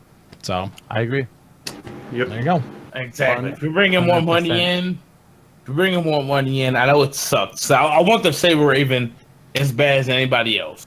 You don't have one yet? You don't have one yet? No, I have every agency except for a Javelin and a Raven, and it hurts my heart, but I will not buy the Intel SSD. Geo, I'm not the bragging type, but I do have a Javelin and a Raven. Oh, Geo, I just want to put it out there, bro. You know that my goal in the game is to be medical. So anytime you want to fly the Javelin, just you can captain it, pilot it, whatever. Oh, so I'll be in med bay. No, you have one as well. Yeah, doesn't everybody have a Javelin? No. Oh shit! I guess I'm just. I don't have anything like that. So wait, don't you have a Javelin, Dr. Rose? Yeah, he does. Seriously, I do. Me and Matachi are peasants. That's right. Wait, no, it's not true. Matachi is like what? Like this far away from a gold F8C lightning. But that's not because I own shit. That's because I give away so much shit. Of the $22,000 we've put in to back the game, I probably only have maybe $800 to $1,200 worth of ships. All the rest were giveaways for everybody else. So I don't keep it; we give it away. I like giving away to the community. Well, the community funds most of that. I mean, it's not like I for a grand total of money last year putting back in.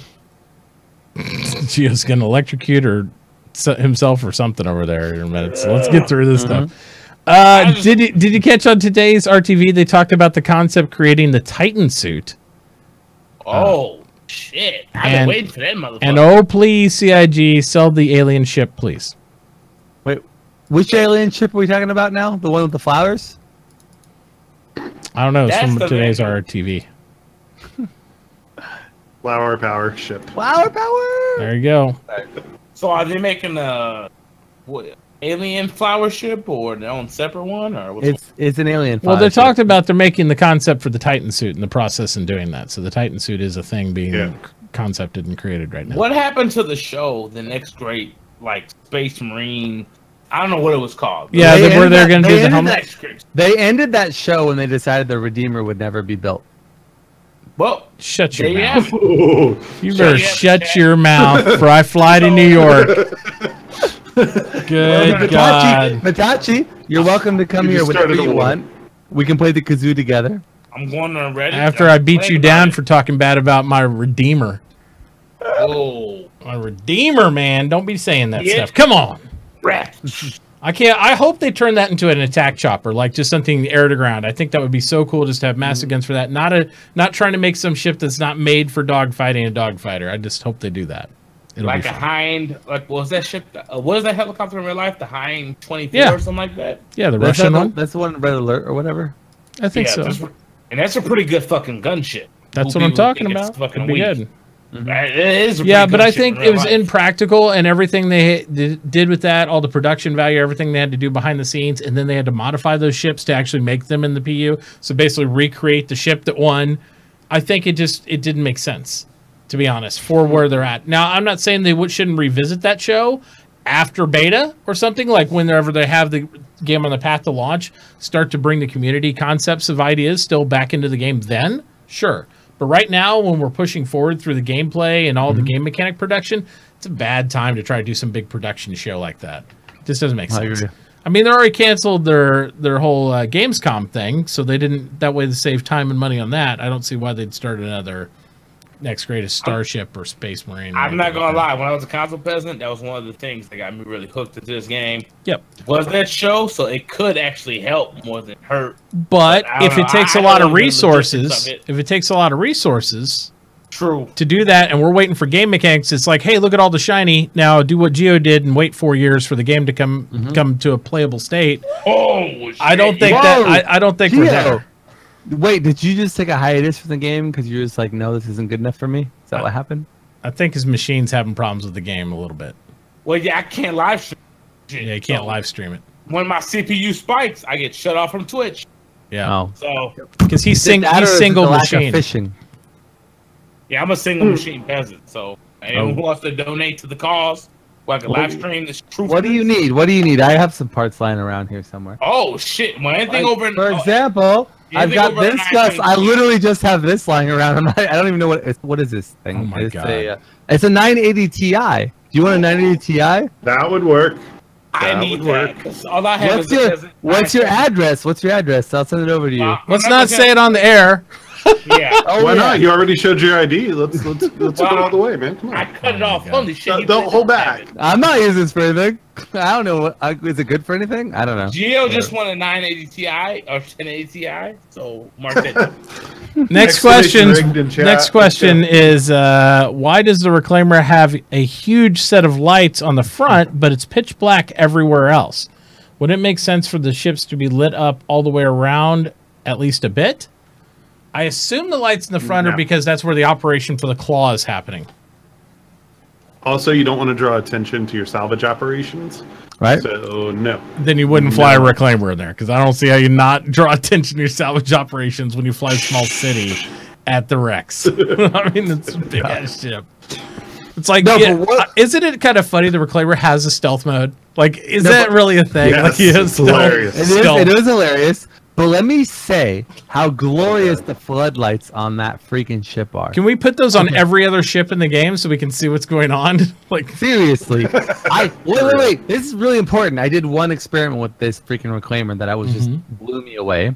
Was I had somebody park the Reclaimer on the ground, turn the floodlights on. I flew a ship up to over 30 kilometers, the edge of space, technically on the moon. I was in outer space. If I jumped out of the ship, I would EVA'd. You could look down and you could see the entire ground lit up with lights. I could see the Reclaimer lighting up the moon's surface from space. And that's how amazing the lights are on that freaking ship. Wait a minute. So the only bright lights are in the front and not anywhere else? Just the front. Correct. Well, it kind of makes sense because if that's the one doing all the claiming and getting all the salvage, why the fuck you lights anywhere else? Yep. My only complaint about this, why can't I throw someone in the fucking, the smasher that... The blades? Yeah, the blades. Because if I want to do some interrogation and I want to end your character's run, if I want answers, I'm going to throw you in that fucking claim. I'm going to smash you up and watch you die. Yeah. So why isn't that a thing? And that got dark.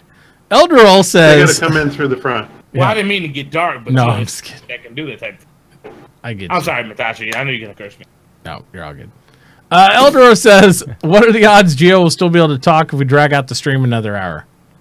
Let's do it. Let's drag it out. 50-50. I'm going to be like this. He'll be asleep by that point. That's true. He'll be asleep. I'm already wet as fuck. Yeah. I'm going to have to watch my son in the morning, so... Sleep? Yep. As fuck. We're gonna skip the one asking why would I live on Mars with any CIG dev except Disco Lando. We're gonna skip that one. Jay Lee. No, he says why. Who would it be, and why would it not be Disco Lando? Jay Lee. Because Jay Lee. That's the answer. Do you really even need to ask the question? I'm just saying. They know. Because Jay Lee is gone. Yeah. So that's all you guys need to know. Gundam Citizen then asked, do you think CIG will bring out another vehicle space carrier?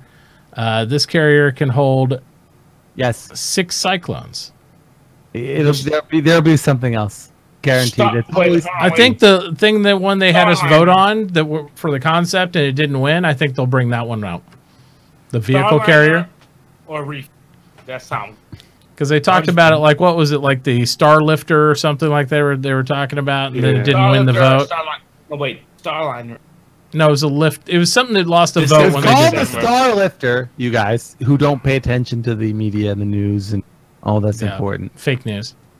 Fake news. But to be clarified, the Star Lifter is primarily for like large vehicles like tanks, I believe. I believe so. Whoa. What word did you just say? Tanks? We don't have tanks. We have tonks. No, we do. No, we have tonks. They're only tonks. There's no tank. There's only tonks. So we're going to have a world of tonks? World of tonks. It is a world of tonks. Absolutely. So I actually own 8 tonks right now.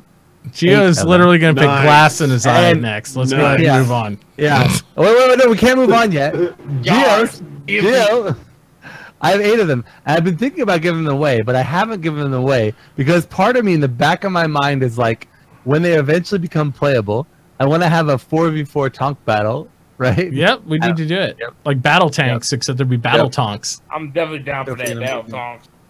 It'd be great. Anyways, continue. All right, final question from Nothing Special. Will the memory usage grow higher than 32 gigs while playing the game? Well, that would be a big fuck. Yes. I would say eventually it will. How long are we talking? As long as they have a memory leak, it will. Yes. I mean, because honestly, like whenever even in 2.63 when it was stable, I could stay in longer than most people because I had 32 gigs, but eventually it would fill up, and that would be the point of crash. It could take hours, but if it's over 32, that's a bit bullshit. The goal is not to have that happen, but it does happen right now in alpha. So. It will happen. But right now, it hasn't stayed on long enough to achieve that goal in 3.1, so in PTU. So I haven't been able to fill up memory yet because it's not that stable yet. Well, it's a PC Master Race game, so when you buy into it, you better understand. You better have a good PC. This will push your PC to the limit. I got 970. Push it to the limit. A 970 ain't shit now. So you need to have a 970 ain't shit. Above. But a 980. Just kidding, I don't care. Few said he's gonna give me 1080 Ti. So I didn't say 1080. I said whatever this fucking thing is. Oh, sorry, I didn't mean to swear. Everyone said that's a 1080. Yes. All right, we got a raffle. Raffle time. So if you haven't gotten in there already, it's !SpaceBro. This is for the second Cyclone. You better get in there and do it now. The number goes. Wait,